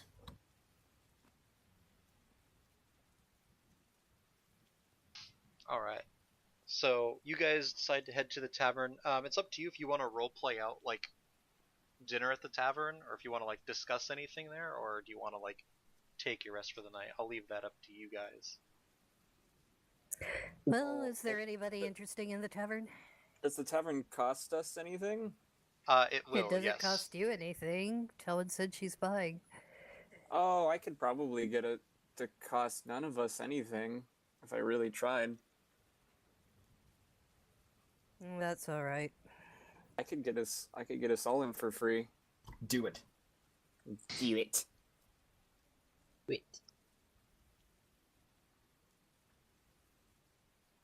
Do you want me to? I can. I can roleplay that out if you need me to. Well, if it I was will say along me the and you were way, going to try to Rocky's get us looking for dinner for sticks. free, you'd have to roleplay it.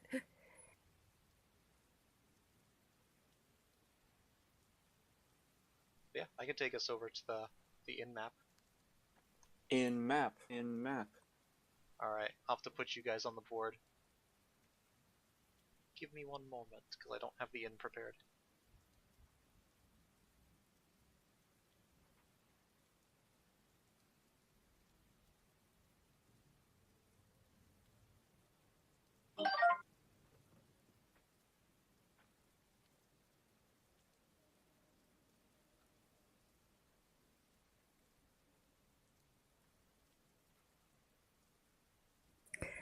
On the way to the inn, Tellen mentions there is another one of the Fanes not far from here.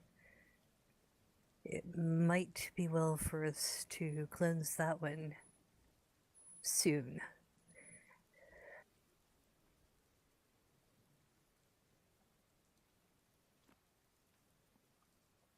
Rocky gives a small nod.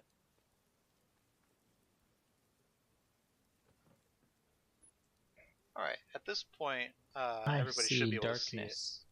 Oh no. I went blind Oh wait, again. I found it. It's at the bottom.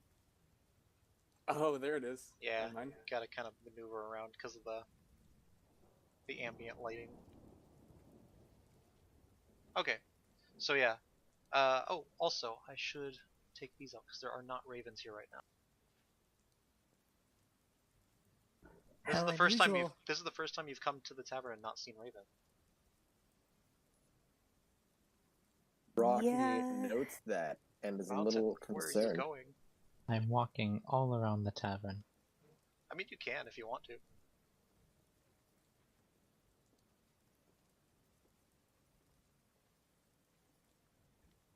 I don't think the absence of the ravens really registers with Tellen.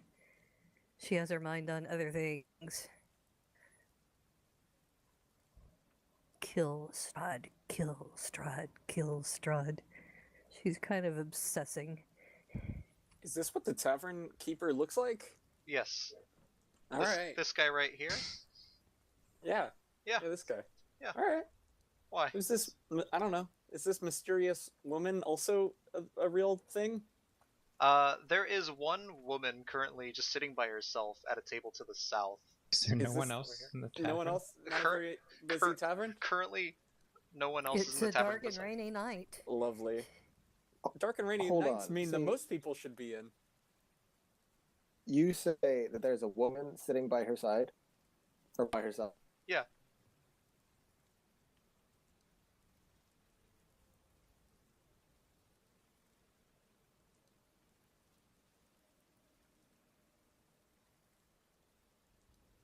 Whatever happened to my tavern music? Or tavern sound effects? Rain sound effects still work. I mean, it's not bad. There we go. That's fine. Alright, so yeah, you guys enter in. So for those who haven't seen the Tavern Keeper before, he's in maybe like his mid...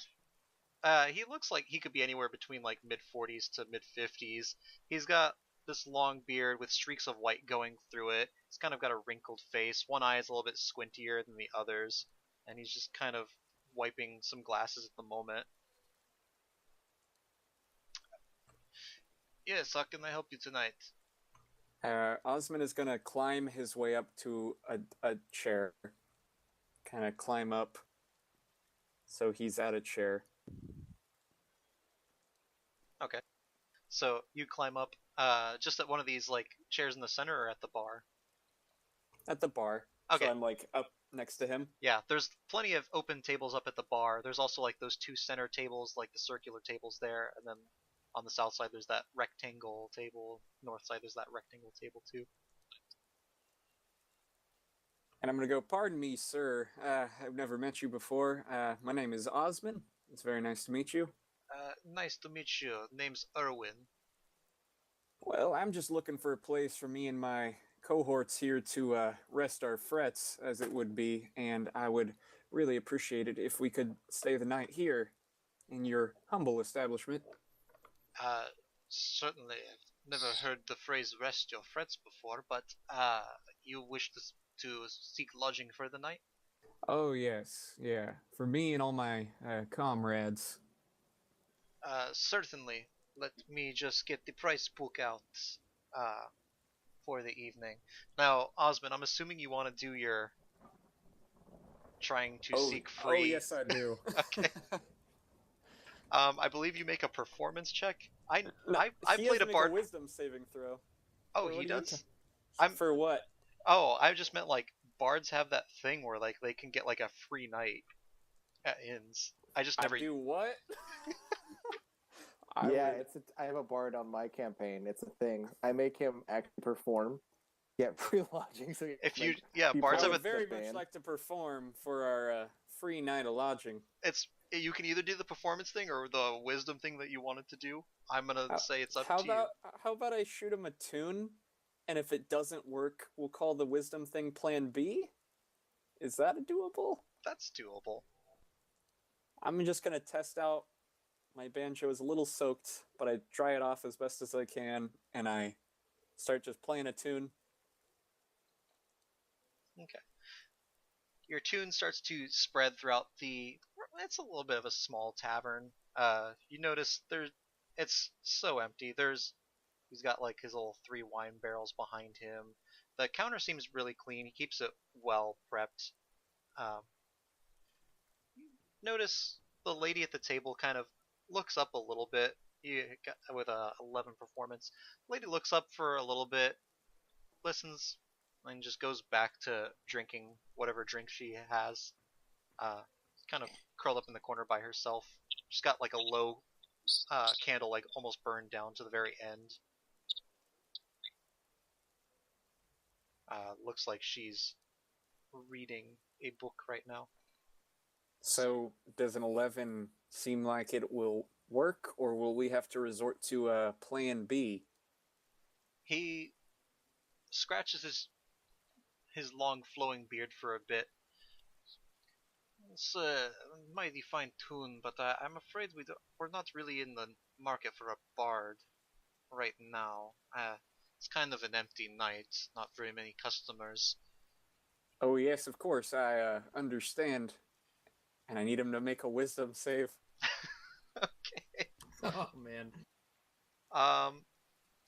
This guy's just a barkeep. He's probably not gonna make it, but I'll still make him roll it.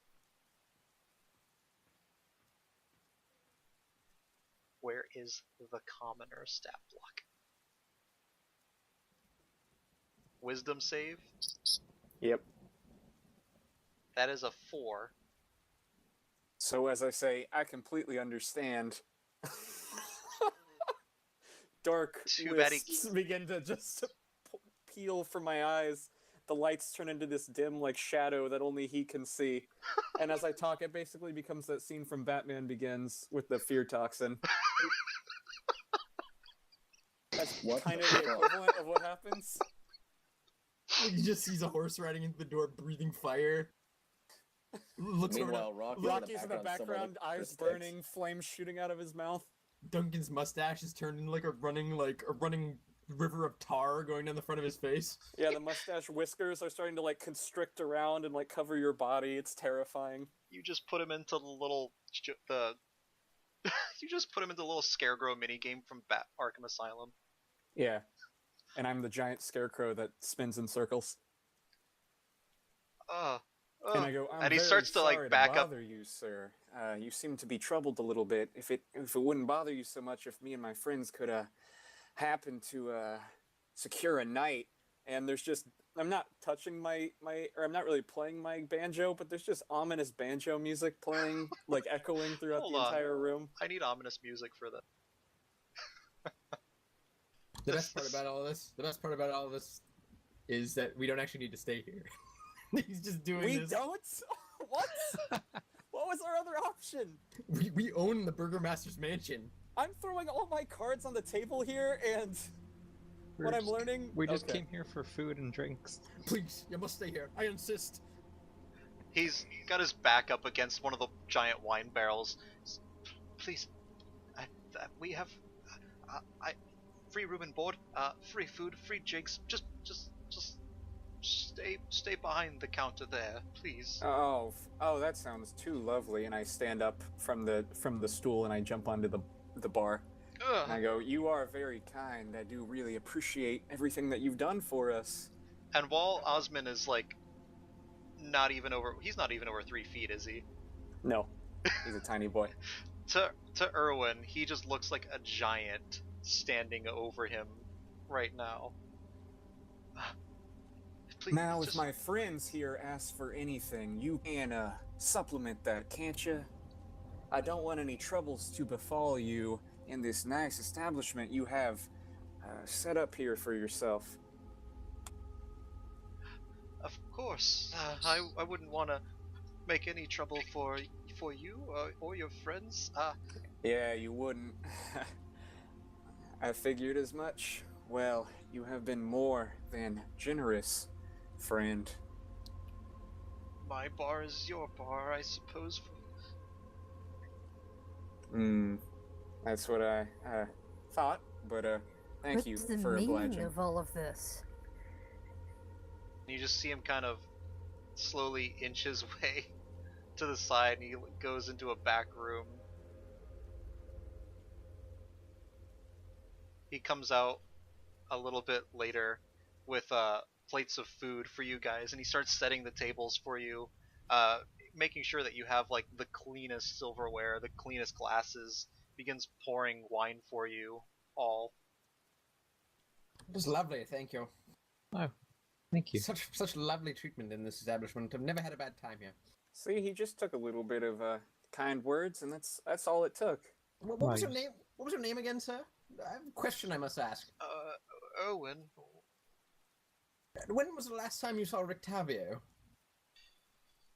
Goodness, last time I saw Rictavio, that was about a week ago, I think.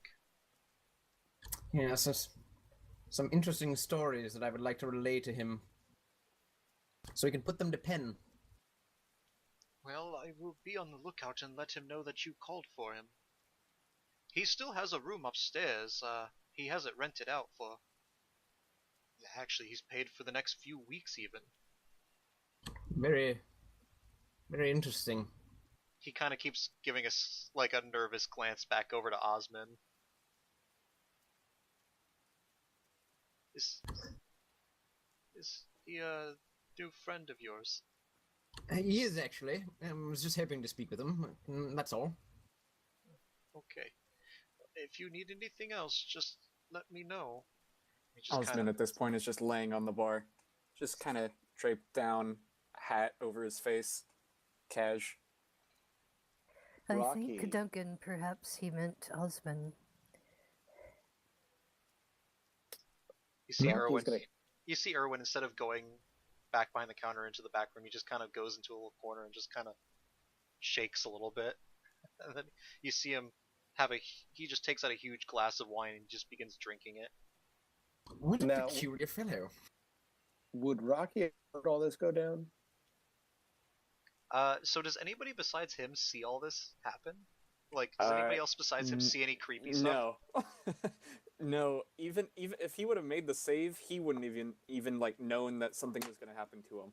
It's just in his mind. I can read you the description if you want. Yeah, no, I think I've looked over that before, but I've never taken it. Well, if that's the case, Rocky's gonna go. You said there was like a lady sitting by herself. Yes, there is. Rocky's going to go and sit like almost uncomfortably close, but like not quite, and kind of wave at the bartender for some food, and then just kind of like look over and smile and give like a nod of like, "Hey, I know you're here, but I can't talk, so therefore, hey." Oh, okay, to the barkeep. He makes his way over to you, making sure to steer very clear of Osmond. Oh no, he's talking to the chick. Oh, okay, I thought you were talking to the barkeep. Well, I'm talking. I'm sitting by the girl, but I gestured to the barkeep to like bring me some food, not eggs, but food. Oh, okay, yeah. Yeah, he sets out some food for you, making sure to steer clear of Osmond at all costs. And he hands over 20 electrum pieces. He looks down at the electrum pieces, just kind of like sad, because electrum pieces are like the equivalent of $2 bills, but he just takes them and okay. Well, hold on. Electrum pieces is like a gold piece, yeah?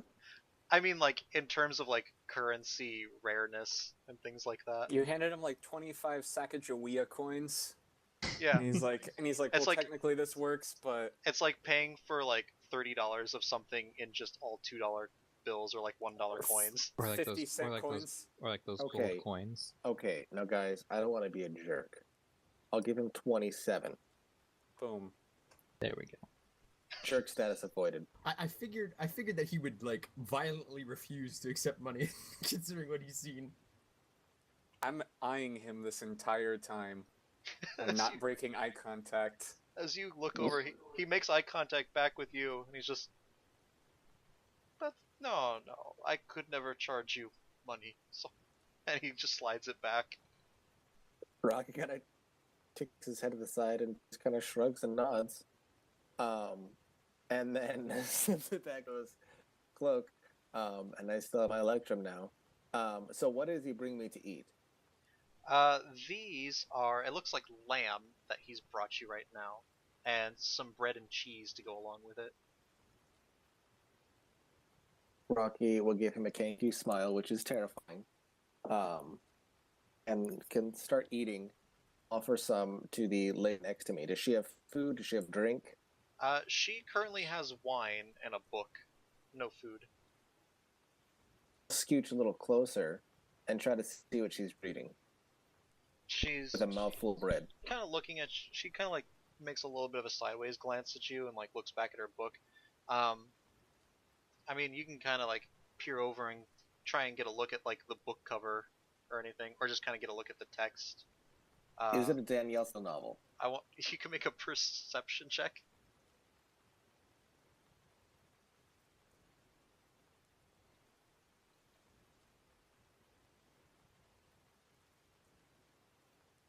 Uh, 19. Okay. You get actually kind of a look at the cover of the book itself, and you can see it just reads, "Where are the Silver Order now?" It's important. It's important. Rocky will cock his head to the side, reading the title, and kind of like look over at it, like, "What the fuck are you reading?" Yes, can I help you? She just kind of Yes. raises both her eyebrows. She kind of like has an annoyed look on her face. You can see she has her hair tied back in a neat bun right now. She's got pretty tight-fitting clothing. Nothing fancy or regal. Uh, she it doesn't like give anything away about wealth or anything like that. She has like light freckles. She just kind of just has like an annoyed look on her face though as you're peering down at her, this bird person. All I can see is Jocasta New. It's the Jedi librarian. He kind of cocks his head to the side and says, "Yes, I help you." This poor lady, she's sitting there trying to read her book, and some bird guy sits down next to her and stares at her, and then starts repeating what she says. Look, I don't have any money to give away if that's what you're looking for.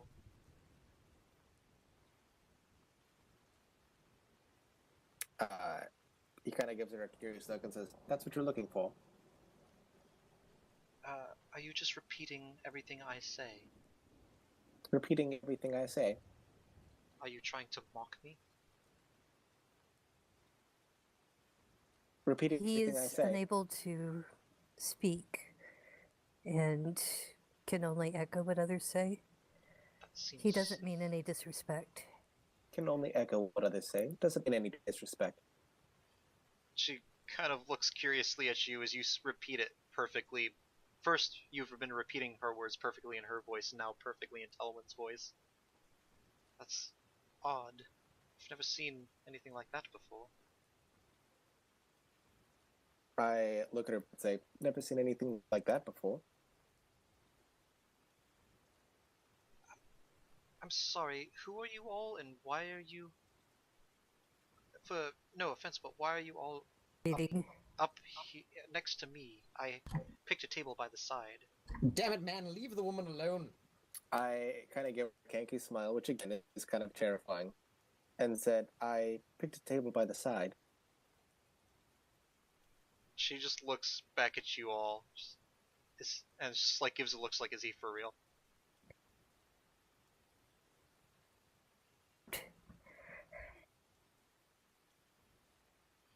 Rocky will fluff his feathers a little bit and offer a small cheese. Thanks, I suppose. She takes it and nibbles on it a bit. Excuse, madam, could I get you some more wine? I suppose, sure. You notice that she's getting a little bit low on wine. Rocky pulls out his Telwyn will beer. go to the bar, get a glass for herself and a glass for the lady. Oh, is she with you, too? She with you? Yes, oh, no, if she's with the scary one, then yes, have whatever, have whatever. She's with you, and then he takes out his spear, the whole spear, and uses it to cut another piece of the cheese off, one for him and one for her, and hands over. You just pull out a giant spear and start cutting cheese. Yeah, and I offer a piece to her, and just kind of give it with a little, like, raven-like squawk.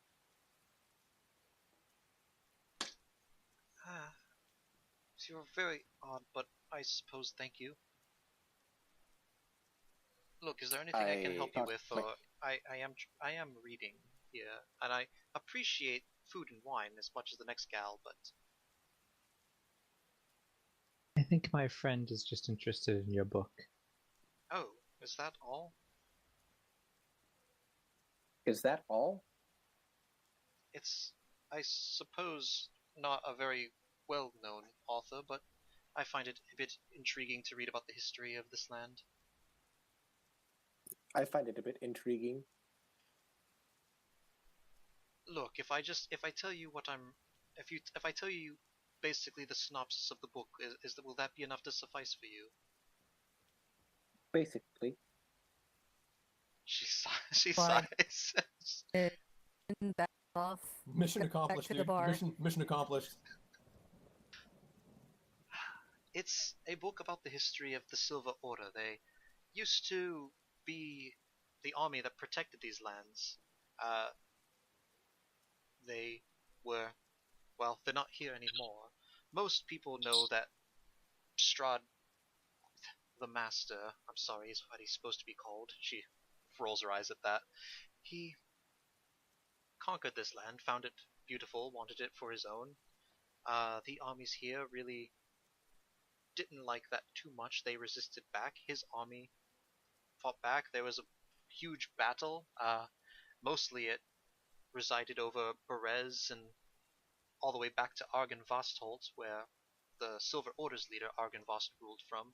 Well, he didn't really rule. This land didn't have a ruler. She's like going on and on about, like, you can see that actually she feigns disinterest in you guys, but once she starts getting on the topic, she's like super into the topic. Like, you know when someone just like really like gets rolling on like a certain topic and they won't stop talking about it? She starts going along with everything about this Silver Order. She lets you know about how this group wasn't ruling over this land, but they've made themselves the protectors, kind of like kind of like the Jedi Council, basically, if you can imagine, and like Old Republic style Star Wars. Like, they're not the rulers, but they see themselves as like protectors and guardians of the land. And basically, she talks about how Strahd's army constantly did battle with them to the point where both sides were just decimated by the battle. But So eventually, they were protectors of this land? They were protectors of this land? yes, For 1,000 years or 1,000 generations? for 1,000 generations. Okay, just checking. Yeah. And so, over time, Strahd's army finally conquered them. Many of Strahd's soldiers died during this, and it's actually a widely held myth that many of the strange creatures that roam this land are dead soldiers of Strahd's that have been mutilated and twisted by the land and brought forth made into strange creatures. She talks about how Strahd killed the leader Argynvost in the castle Argynvostholt, and now Argynvost's army just kind of haunts the entire castle, and anybody that goes inside is supposed to meet a horrifying death. But she talks about how the battles, like there was a huge battle in Berez that swept through that city. Kind of like they took like a guerrilla fighting tactics in that city, and a lot of the city was devastated during that attack, and they tried to rebuild for a time, but still the city got destroyed a few years later after this whole war blew over. But there's some belief that the Silver Order is still all inside Argynvostholt, just ghosts forever cursed to lay in wait inside that castle.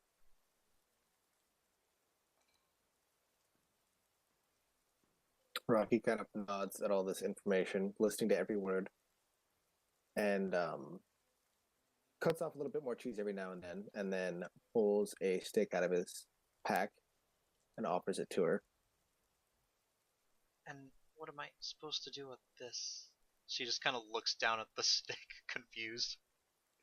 Tillman calls out, those are very dear to him. He collects them.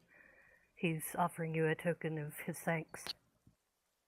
Ah, well, thanks, I guess. And she reaches out and grabs it. Thanks, I guess. So, what do you all lot do? What's your story? I smile and I say, thumbs up for keep alive, thumbs down for kill. I'm guessing you're assassins from that description? You're assassins? Okay, I guess that's confirmation. You're assassins with a musician to follow you around and accompany you? I am a monk. Basically. Yeah. Like, he just totally didn't realize that he was referring to Osmond. I am a monk, not a musician.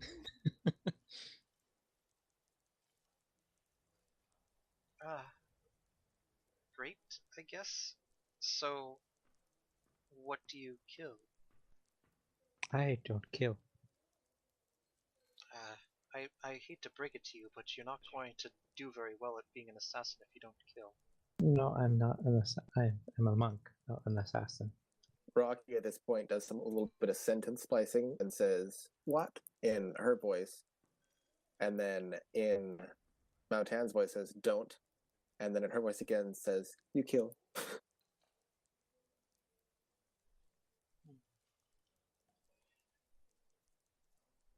I must say, I've not met a lot quite like you all before. Do you have a name for yourselves?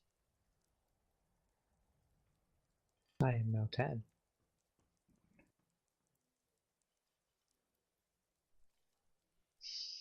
Okay. And I'll give her a bow. And I'll sip some wine. I suppose I meant as a group altogether. Do you have a name? But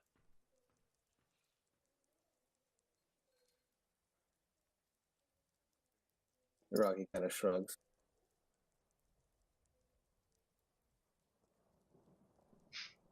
so what is everybody else doing at this moment? She's just like dumbfounded, doesn't know quite what to make of you all, just sitting here in this empty tavern, while the barkeeper is just terrified in the corner, staring at Osmond. I think this is where we fade out. Duncan is the one just sitting at the table eating food. They're the ones who went over and mobbed this woman. I'm still sitting, just Helen drinking is this sitting wine. at the bar. Oh, okay. Osmond is sitting next to Telwyn at the bar, just playing a tune and smiling at the frightened barkeep. At this No, point, no. Osmond is not next to Tilwyn. They are both at the bar, but Tilwyn. Oh, did you move far away? Yes. I'll shoot Telwyn a glance and just give her a cheery smile. And do you have a song request? I know quite a few.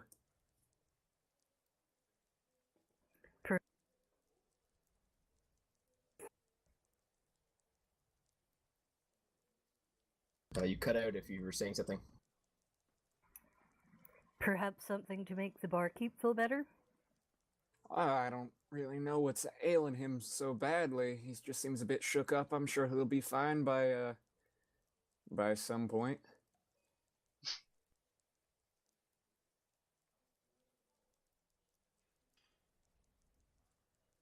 Probably just some nightly shudders. He'll be all right. Tilwyn leans close to Osmond now. Knock it off. Whatever you're doing, knock it off.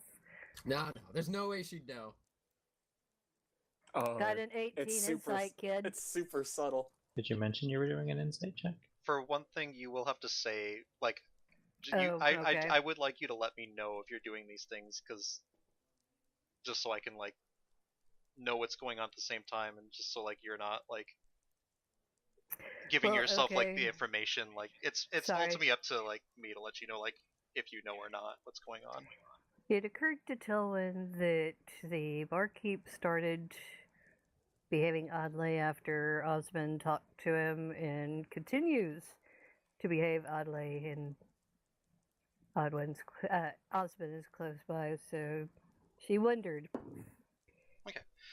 In this point, once you tell me, then I can let you know it. So I'll have you roll an insight right now.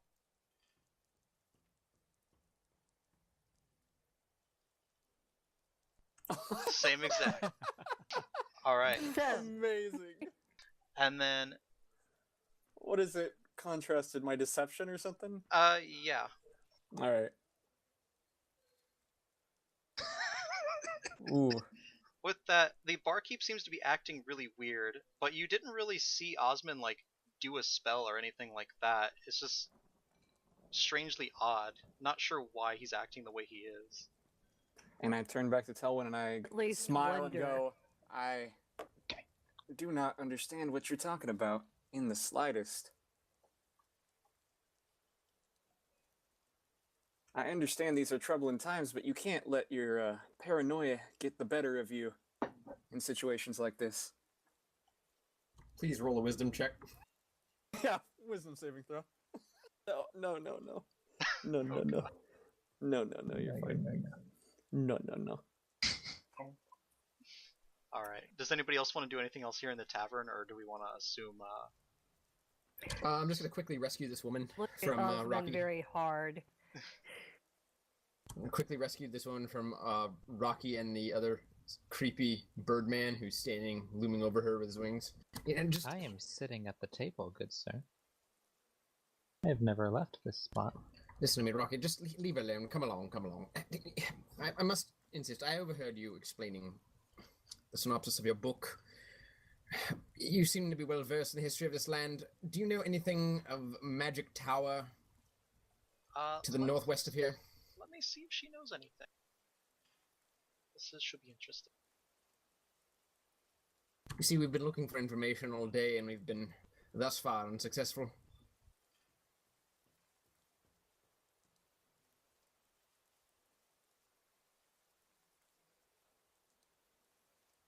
Hold up 1 second.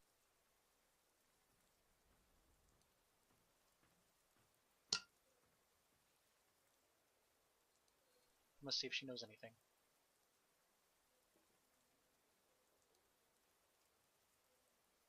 Ooh, she's got a 24 on that. So you mentioned the tower, right? Did you mention anything else with that? No. Okay. Tower, you say? You're looking for a tower. Yes. Whose? I'm afraid I don't know who. We just know that it belongs to some sort of wizard, perhaps an architect. You're thinking of the architect of Ravenloft? Yes, actually. Yes. Yes. I do know a little bit about him. Viscopa is what his name was called. I can type that out for you, actually. Ahsoka? Viscopa. Oh. Not Ahsoka. That's enough Star Wars references for one night. Never enough Star Wars references. Yes, Viscopa.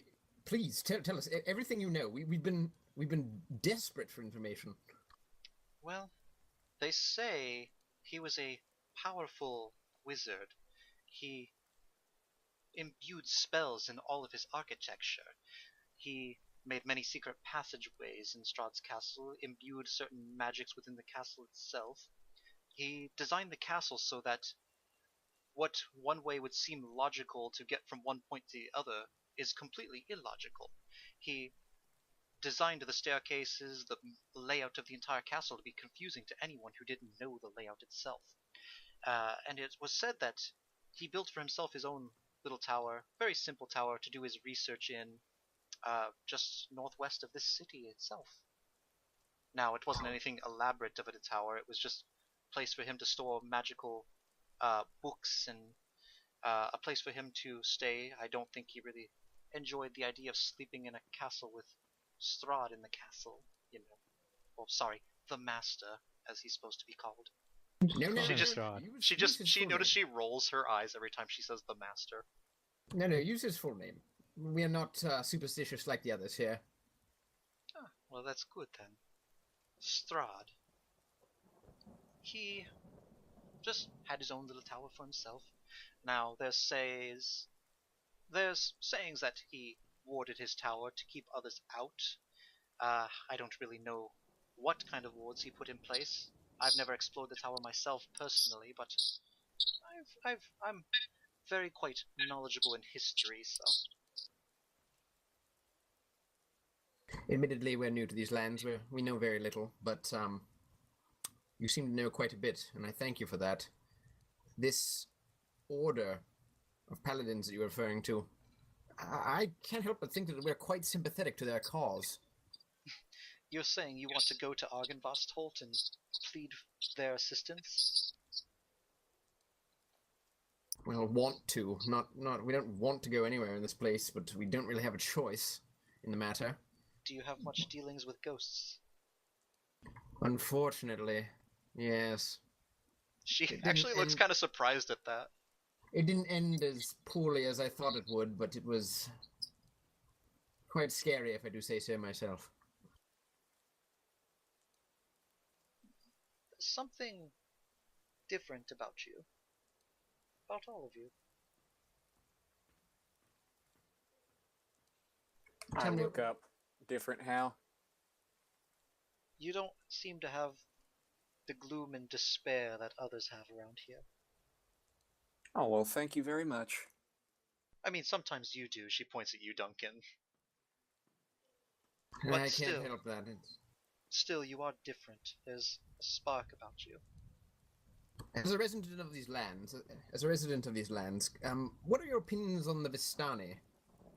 Well, they keep to themselves. The former burgomaster didn't really like them, so he kind of forbade them from entering the city. Not sure how Lady Fiona will change that, but I don't think they're dangerous, if that's what you're asking. Well, the reason why I'm asking is because we've encountered them and their abilities of divination and prophecy, and the first time we heard of anything, really, a paladin order, was through them. And supposedly there's a great weapon that we can acquire from this order.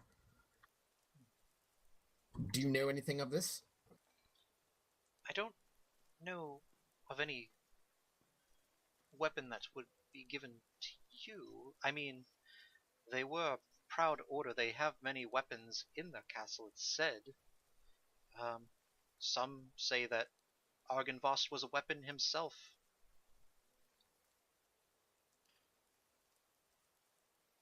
That's all right. Thank you very much for your help. Do me a favor. If you should acquire some sort of fancy weapon from Argynvost, why don't you let me know? Yes, where can we find you? Oh, I don't live too far from here, just a couple streets north. Unfortunately, I don't believe I caught your name. Ah, and I don't believe I caught yours either. That's Marbrand. Duncan Marbrand. Lord Duncan Marbrand, actually, as it were. Lord Marbrand. Yes. Not from around here. Look at you. Well, if you would like to know my name is Lavinia. Well, Lavinia, if we come across anything like this supposed weapon, I'm sure we'll inform you. I would like to have Telwyn try to make an insight check because she took a great interest in the possibility of us getting a weapon from Argynvost. Okay, No, it's completely innocent. Come on. go for it.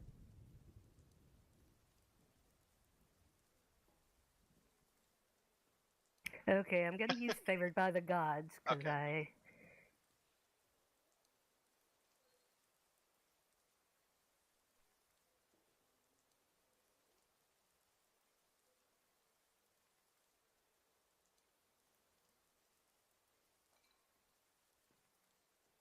Okay, that brings it Whoops. to an 8. Oof. It's hard to tell. You're still looking around at the barkeep, kind of wondering what the heck's going on with him. Looking over at Osmond, who seems like very, very pleased, sitting at the bar. Rocky just like still trying to give her sticks and things like that, and Duncan just questioning about Silver Order and the Vistani. I'm just sipping my wine. And Duncan will like nod to the woman and get up and then kind of return over to Rocky. Just kind of take him aside. You see what I've done there? Entirely polite, nothing strange, nothing weird, not hovering over her like some creep. It's about being Rocky polite. Gives you an offended look and says, being polite.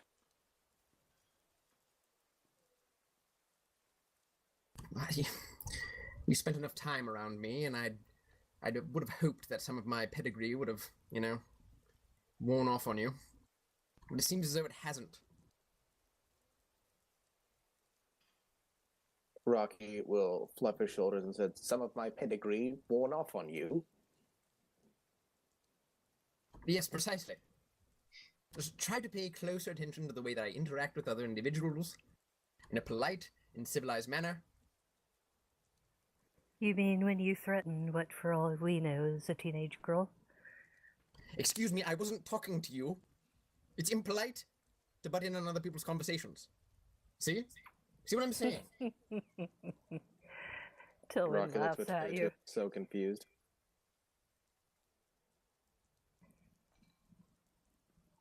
All right.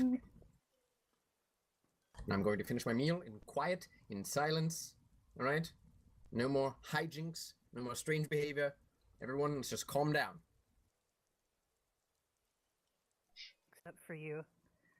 Oh, wait. Calm down. I didn't ask your permission to say that, did I?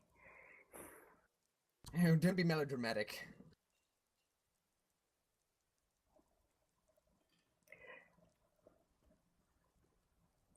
It seems the only one who is being dramatic is you, Duncan.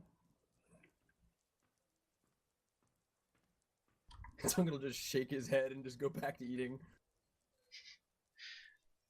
All right. So you guys do technically have lodging here, thanks to Osman. Do you want to stay here or go back As to? Mautan is drinking this wine, he starts as he's part bird, he can't quite process all the alcohol and he's trying to like hiccup, but he can't hiccup. He just starts bird vomiting all over the ground. Do you want to roll a Constitution check? Do you want me to? I was just adding some flavor. I don't know if you want me to or not. We could see if you're drunk or not.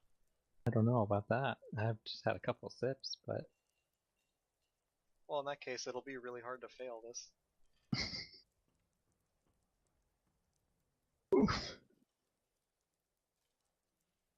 Constitution.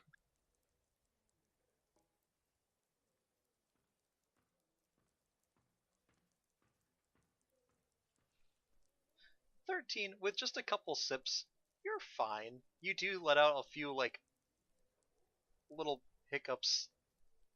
I think you're trying to like burp at first, and then it just like comes out as a little hiccup. But it's a strange bird hiccup. I don't think birds can really. I don't think I've birds ever. can really hiccup. I don't think they can. So it's That's just like kind of this the point. weird sound that just like burbles out of Mautan. It's like that. It's like that moment from the Jimmy Neutron movie where they make that giant bird drink all that grape soda and it can't hiccup, and so it just eventually blows up. Yeah, it just blows up. Here at the table. Wow, that's the most obscure reference ever.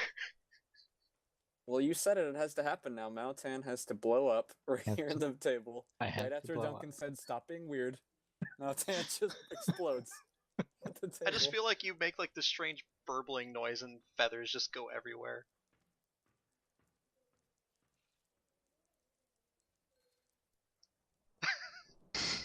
Okay. Oh my gosh. Does anybody else want to do cut anything? to black. Cut to black. No. Cut to black. Just fade to black. We We're fade done. to We're done. we fade to the night. So everybody could go ahead and have their long. I don't know why I found that so funny. Patrick, Yeah. if Osmond talked to his banjo, would that break his long rest? If he just had like a conversation with his banjo? No. Conversing night. doesn't stop long rest. No. Okay, I didn't know if like the banjo was gonna. Okay, No. What do you wanna say? I don't know. I'm just gonna go up to my room. Well, I'm gonna ask the barkeep what's the nicest room, and I'm gonna stay at that one. Okay. Just treat myself a bit. And then like lay in the bed, and then like tuck the banjo into the bed next to me. He will let you know there's a very comfortable 2-bedroom available. The one that only has one bed in it is currently rented out by a fellow named Rictavio. But he says that there's a 2-bedroom that has not been taken yet, and the beds are it's one of the nicer rooms. Like it has your own personal storage chest in it and everything. Oh, I'll ask whoever wants to bunk with me if they want to. Anybody wants to share a room? I can share a room with you. I So continue to try to hiccup. I mean, we have a perfectly good mansion down the street with a lovely feather bed which belonged to the burgomaster. I've stayed in this place before, and frankly, it brings back some rather depressing memories. look, I've slept outside most of my life. So... Oh, I can tell. Yeah. So I'm just gonna take this as I get it. I am also more used to less comfortable and fancy. I honestly think sleeping in a mansion would give me some kind of system shock that I don't really want to experience. Too rich for my tastes, so I'll just stay here for the night if it's anything, but you are free to head back to your humble abode.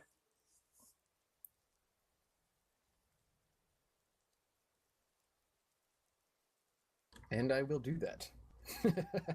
Alright, so where does everybody want to stay?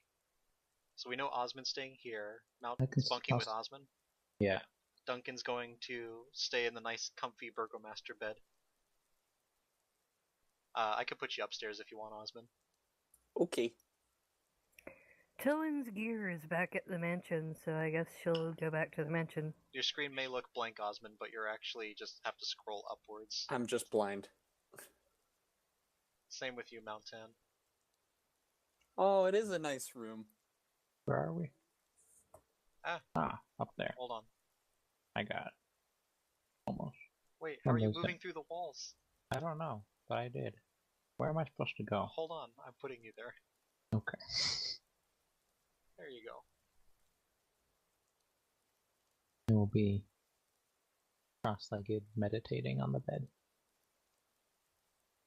Okay. So Telwyn, Duncan, you're leaving. Mountain, where are you going? What? I just said. Sorry, no. Rocky. I got Too my many birds. birds. I got my birds confused. I'm going to the Burgomaster's house to sleep. Okay. And Let's hope Duncan, he doesn't you see do. Victor out and about. Yeah. You probably check really quickly to see if Victor's still there, and he is. Victor's actually just in his room right now. Perfect. And then nothing need to be said.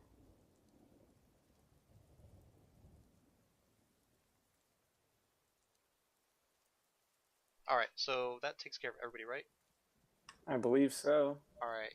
Osmond, did you want to do something with your... Yeah, I just want to talk to my banjo. Just kind of be like, you did really good work out there, and I want to thank you for everything that you've done for the past few days. Our agreement has always been the same. Wherever you need me, I'll be there. But I can't help feel like I'm just running in circles. Is there any sort of guidance you can give me about where you want me headed? In your head, nobody else hears this. You just hear, all will be told to you in time, Osmond. Just trust that I have your best interest at heart. And as for the rest of these fine acquaintances I've made, I assume nothing unfortunate would happen to them. I'd hate for this to be a repeat of the last group that we had a run-in with.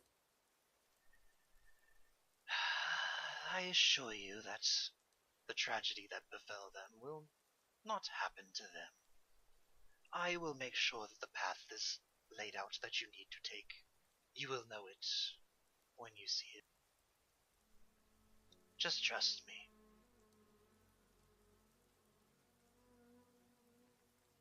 Well, I don't really have much of a choice now, do I? And I... No, but there is something that you must find while you are here. Something I must find. Someone that means something of importance, that I have business with. Someone that thought that they could escape me. I have words for them. Oh, sure, of course. Is there a name I should be looking out for? There's a place in this land, in the mountains, a temple where vestiges of beings have been trapped. I want you to look for someone there. His name is Tenebris.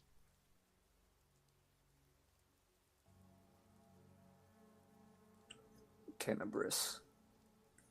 I will do the best that I can to find this Tenebris individual for you.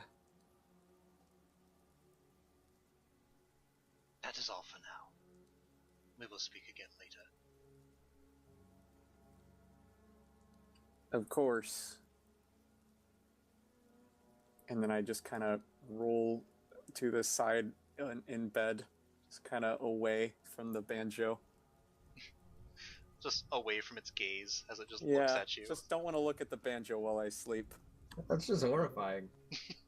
I am still meditating. Mauton is still meditating. Mauton, I've been talking out loud. I mean, it's just me chatting out loud, and then there's a long silence, and there's me talking again. He's just been meditating. Not paying a mind to you at all. Sometimes people need to talk to their banjos and ask them what. Yeah, that's just how life be sometimes. Sometimes they just need to say to the banjo, "Hey, you're not gonna kill my friends, right?" I never. Well, I was gonna say. just don't look too deeply into it, or do. I mean, this is the time to. If something has to explain to you that it has your best interest in mind, it probably doesn't. No, don't worry. I have your best interest in mind. I trust you completely, talking banjo. Also, during the night, Rocky, I need you to make a, what is this? Oh, this is a charisma save. Ooh, That's nat what's 20. Cares to say. You almost feel like something in your mind just kind of pulling at your mind, and all of a sudden just vanishes with like that.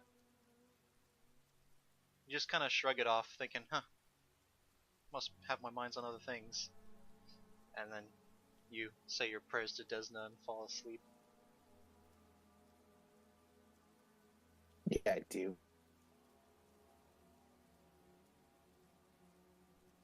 But, yeah, just don't know what that was, but maybe. As prayers she wants to say that are very specific tonight. Okay. She is going to pray to Saloon and the Raven Queen simultaneously, which is not how she usually does things. And she is going to say, I have seen now what Strahd is capable of. I have seen him create life only to torment and destroy it. I know that he has pursued a girl across centuries, probably tormenting her in the process. I've seen the darkness over these lands. You've asked me to destroy him. I came here thinking of it as a duty, and now it is a privilege to be chosen. All I ask is that you guide me. I will not fail. I cannot fail. I swear enmity to him now.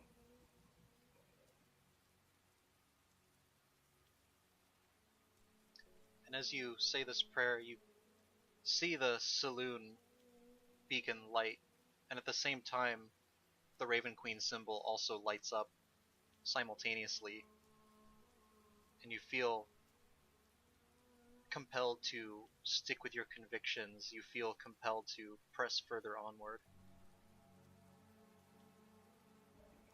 Thank you, goddesses. This shall be an honor.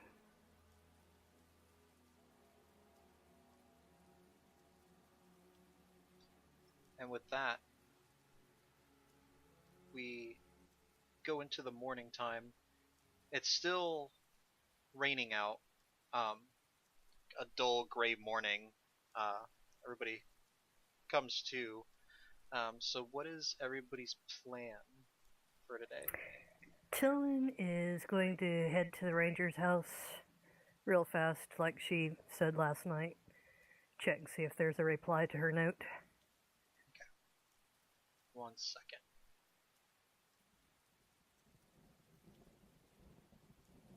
Okay.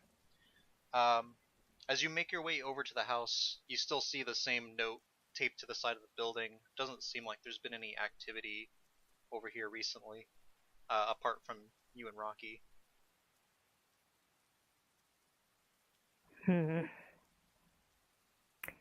You mentioned they have a garden. Is it looking neglected, or does it look like it's been tended to in probably the past couple of days? It looks tended to. It looks fine. It's not worn down or anything like that. Just seems like a regular maintained garden. Okay, seems like he hasn't been gone long then.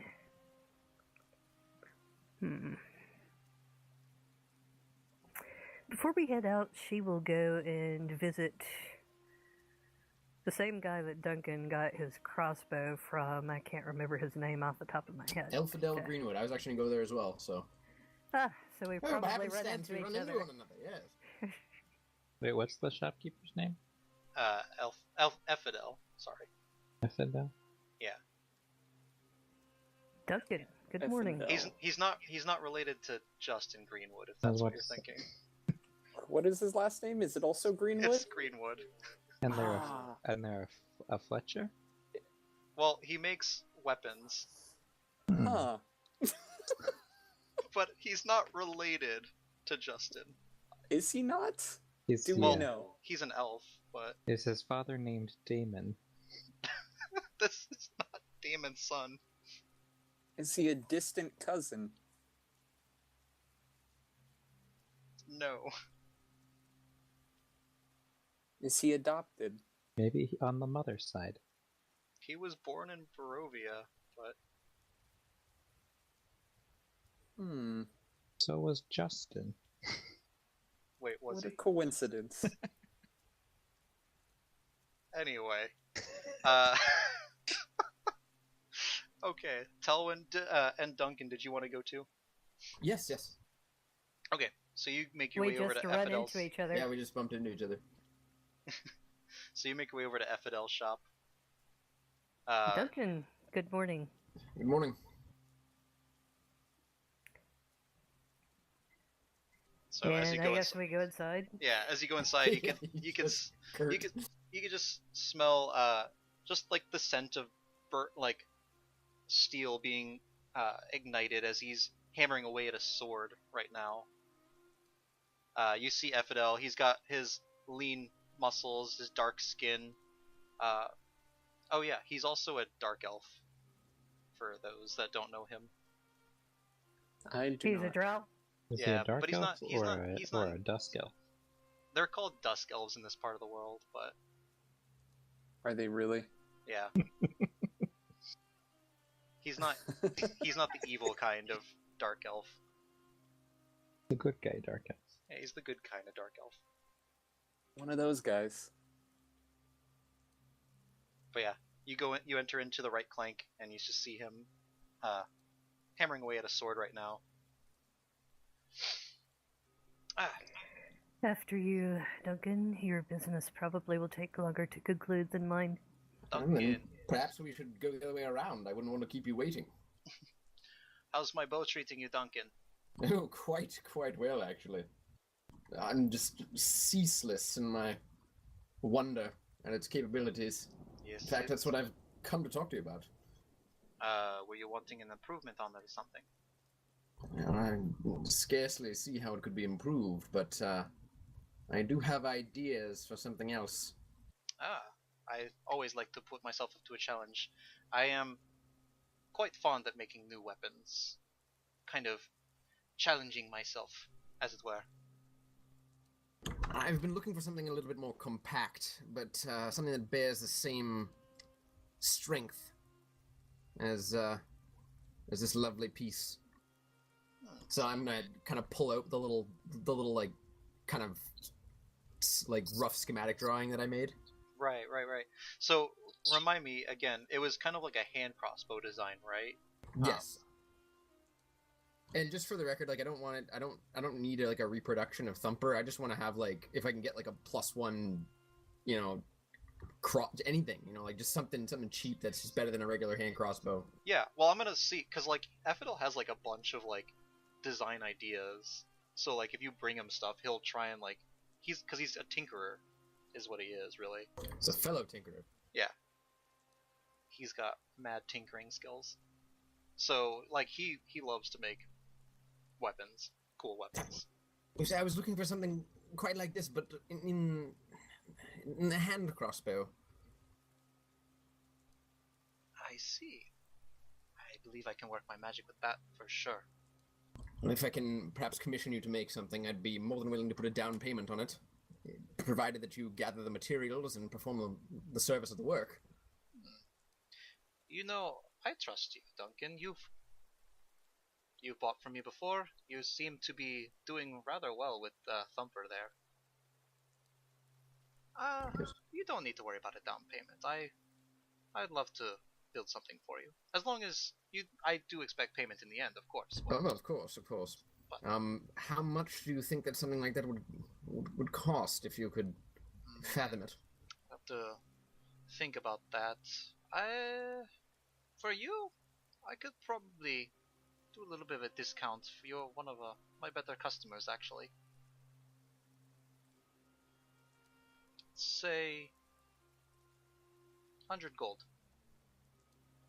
Well, it's a fair price.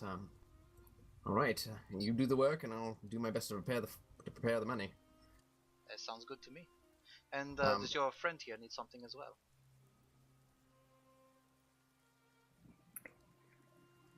We haven't actually met, have we?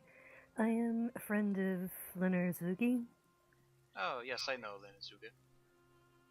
How can I help you? Well, we have business outside of Vlaki, and I noticed that there's a note on Leonard's door that says he is pursuing a lead on one of the highest ranking werewolves. I heard that they were putting together a hunt. Yes, he came by and bought quite a number of arrows and a few bows and they bought a few swords as well. They armed themselves pretty well. Indeed. Did he give an This was estimate of how long he'll be away? Not certain. They left a few days ago. Should they have been back by now, do you think? I'm not really a hunter of sorts. I don't know how these things go, but it's my belief that they went towards the main lair itself. It could be anywhere from a week to just a few days, depending on circumstances, really.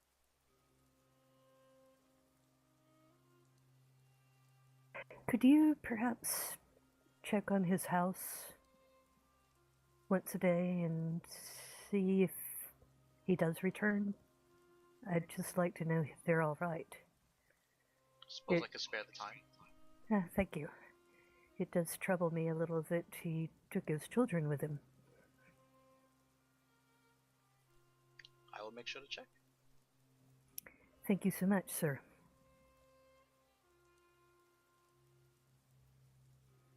And before I go, I should probably buy some extra bolts. I do happen to burn through them quite quickly. Of course. How many would you be needing? Just 20. Alright, well, I'll go ahead and offer the standard price on those. Which I believe is... I'd have to look it up, but... It's 20 gold pieces for 20, or no, sorry, It's one gold pieces for 1 20. gold for 20. Alright, I will pay with Electrum. Should be 2 Electrum for that? That's right. Beautiful, alright. Look at the election pieces, go, huh, for you I take it. And he pockets it. Frankly, I don't have any use for it either. I'll do my best to pay you in gold and not this strange currency. Yeah, don't worry. I can always use it.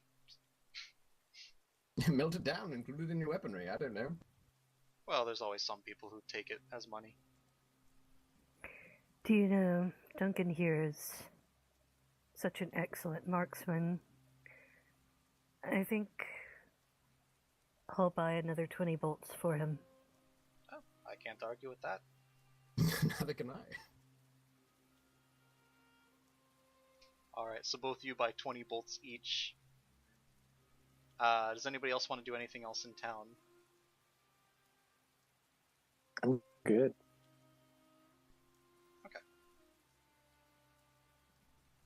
So, I'm going to say at this point, are you taking the carriage with you? The cart, I- you mean? Yeah, I assume so.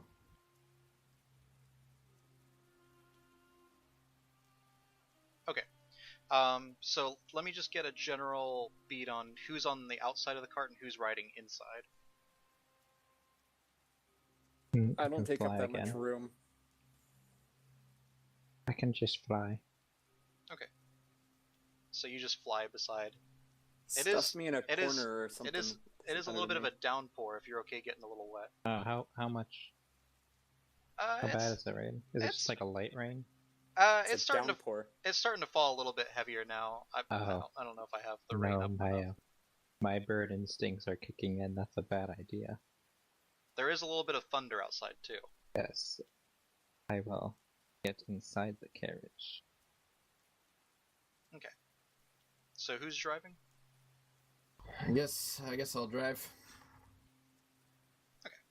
Duncan, you've driven this carriage so much that like the horses like know you by now. You've made so many animal handling checks on this carriage. I feel like they know you pretty well now. I guess Tillin will ride up front with Duncan. Okay, so we got Telwyn and Duncan up front. Everybody else inside. Mm-hmm. You could technically fit one more person outside if you want, but I if everybody guess I wants- could be outside. It doesn't matter to me. It just why depends not? on like if you are okay with being out in the rain. That's fine. Rain never bothered me. All right. So I'm gonna roll to see what happens here. And keep protection from evil and good readied. Okay. And so you make your way out past the gate. The guards salute you as you head on out. So you make your way northwest as you cross over the bridge top. You make your way through the woods. So this is completely northwest of the city. You go for about, how far is this anyway? It's about 13 miles or so. So it doesn't take you all day to get there. You get there, I'm gonna say around midday is when you get there. There's still now a heavy rain coming down. Thunder peals overhead. As you make your way through the woods, you don't see anything in the woods. Miraculously, the last time you went through this way, actually, you guys saw those strange lights heading towards this pathway upwards.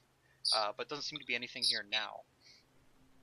And about a little bit after noon, you come to this cold mountain lake enclosed by misty woods and rocky bluffs. There's a thick fog across the waters, and the trail ends at this, it's like a grass-covered causeway. Stretches about 100 yards across to a flat, marshy island. So it's like there's like this long stretch of land going out through the water, like this peninsula. Like I'm gonna have to like put up a picture of it for next time, but it's an old decrepit tower with collapsing scaffolds clinging to one side, and there's like a huge gash that's split in the wall. There's griffin statues on the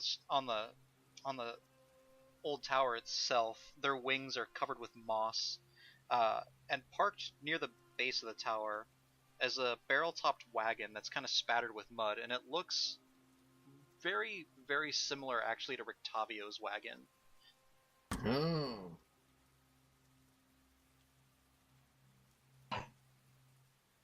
It doesn't have the name Rictavio on it like Rictavio's wagon did, but it bears the same exact colors, it's the same exact type, same patterns on it. No horses or anything, but it seems to be parked a little ways away from the tower itself. About maybe like 10, 20 feet from the tower.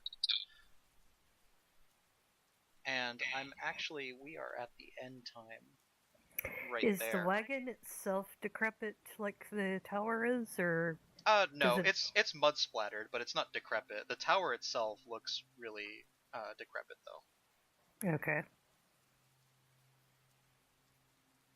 But I think that's where I'm gonna end for tonight. So see, I do end episodes without cliffhangers. I don't know. We've just arrived at a wizard's tower that I was about to say, probably we could have. has a lot of funky stuff going I on know. with it. We could have ended at the as soon as everyone got done with their night, and like we fade to black after people got done praying and all that. That would have been a good non-cliffhanger ending. Because now we're at a tower with someone's wagon that looks very familiar.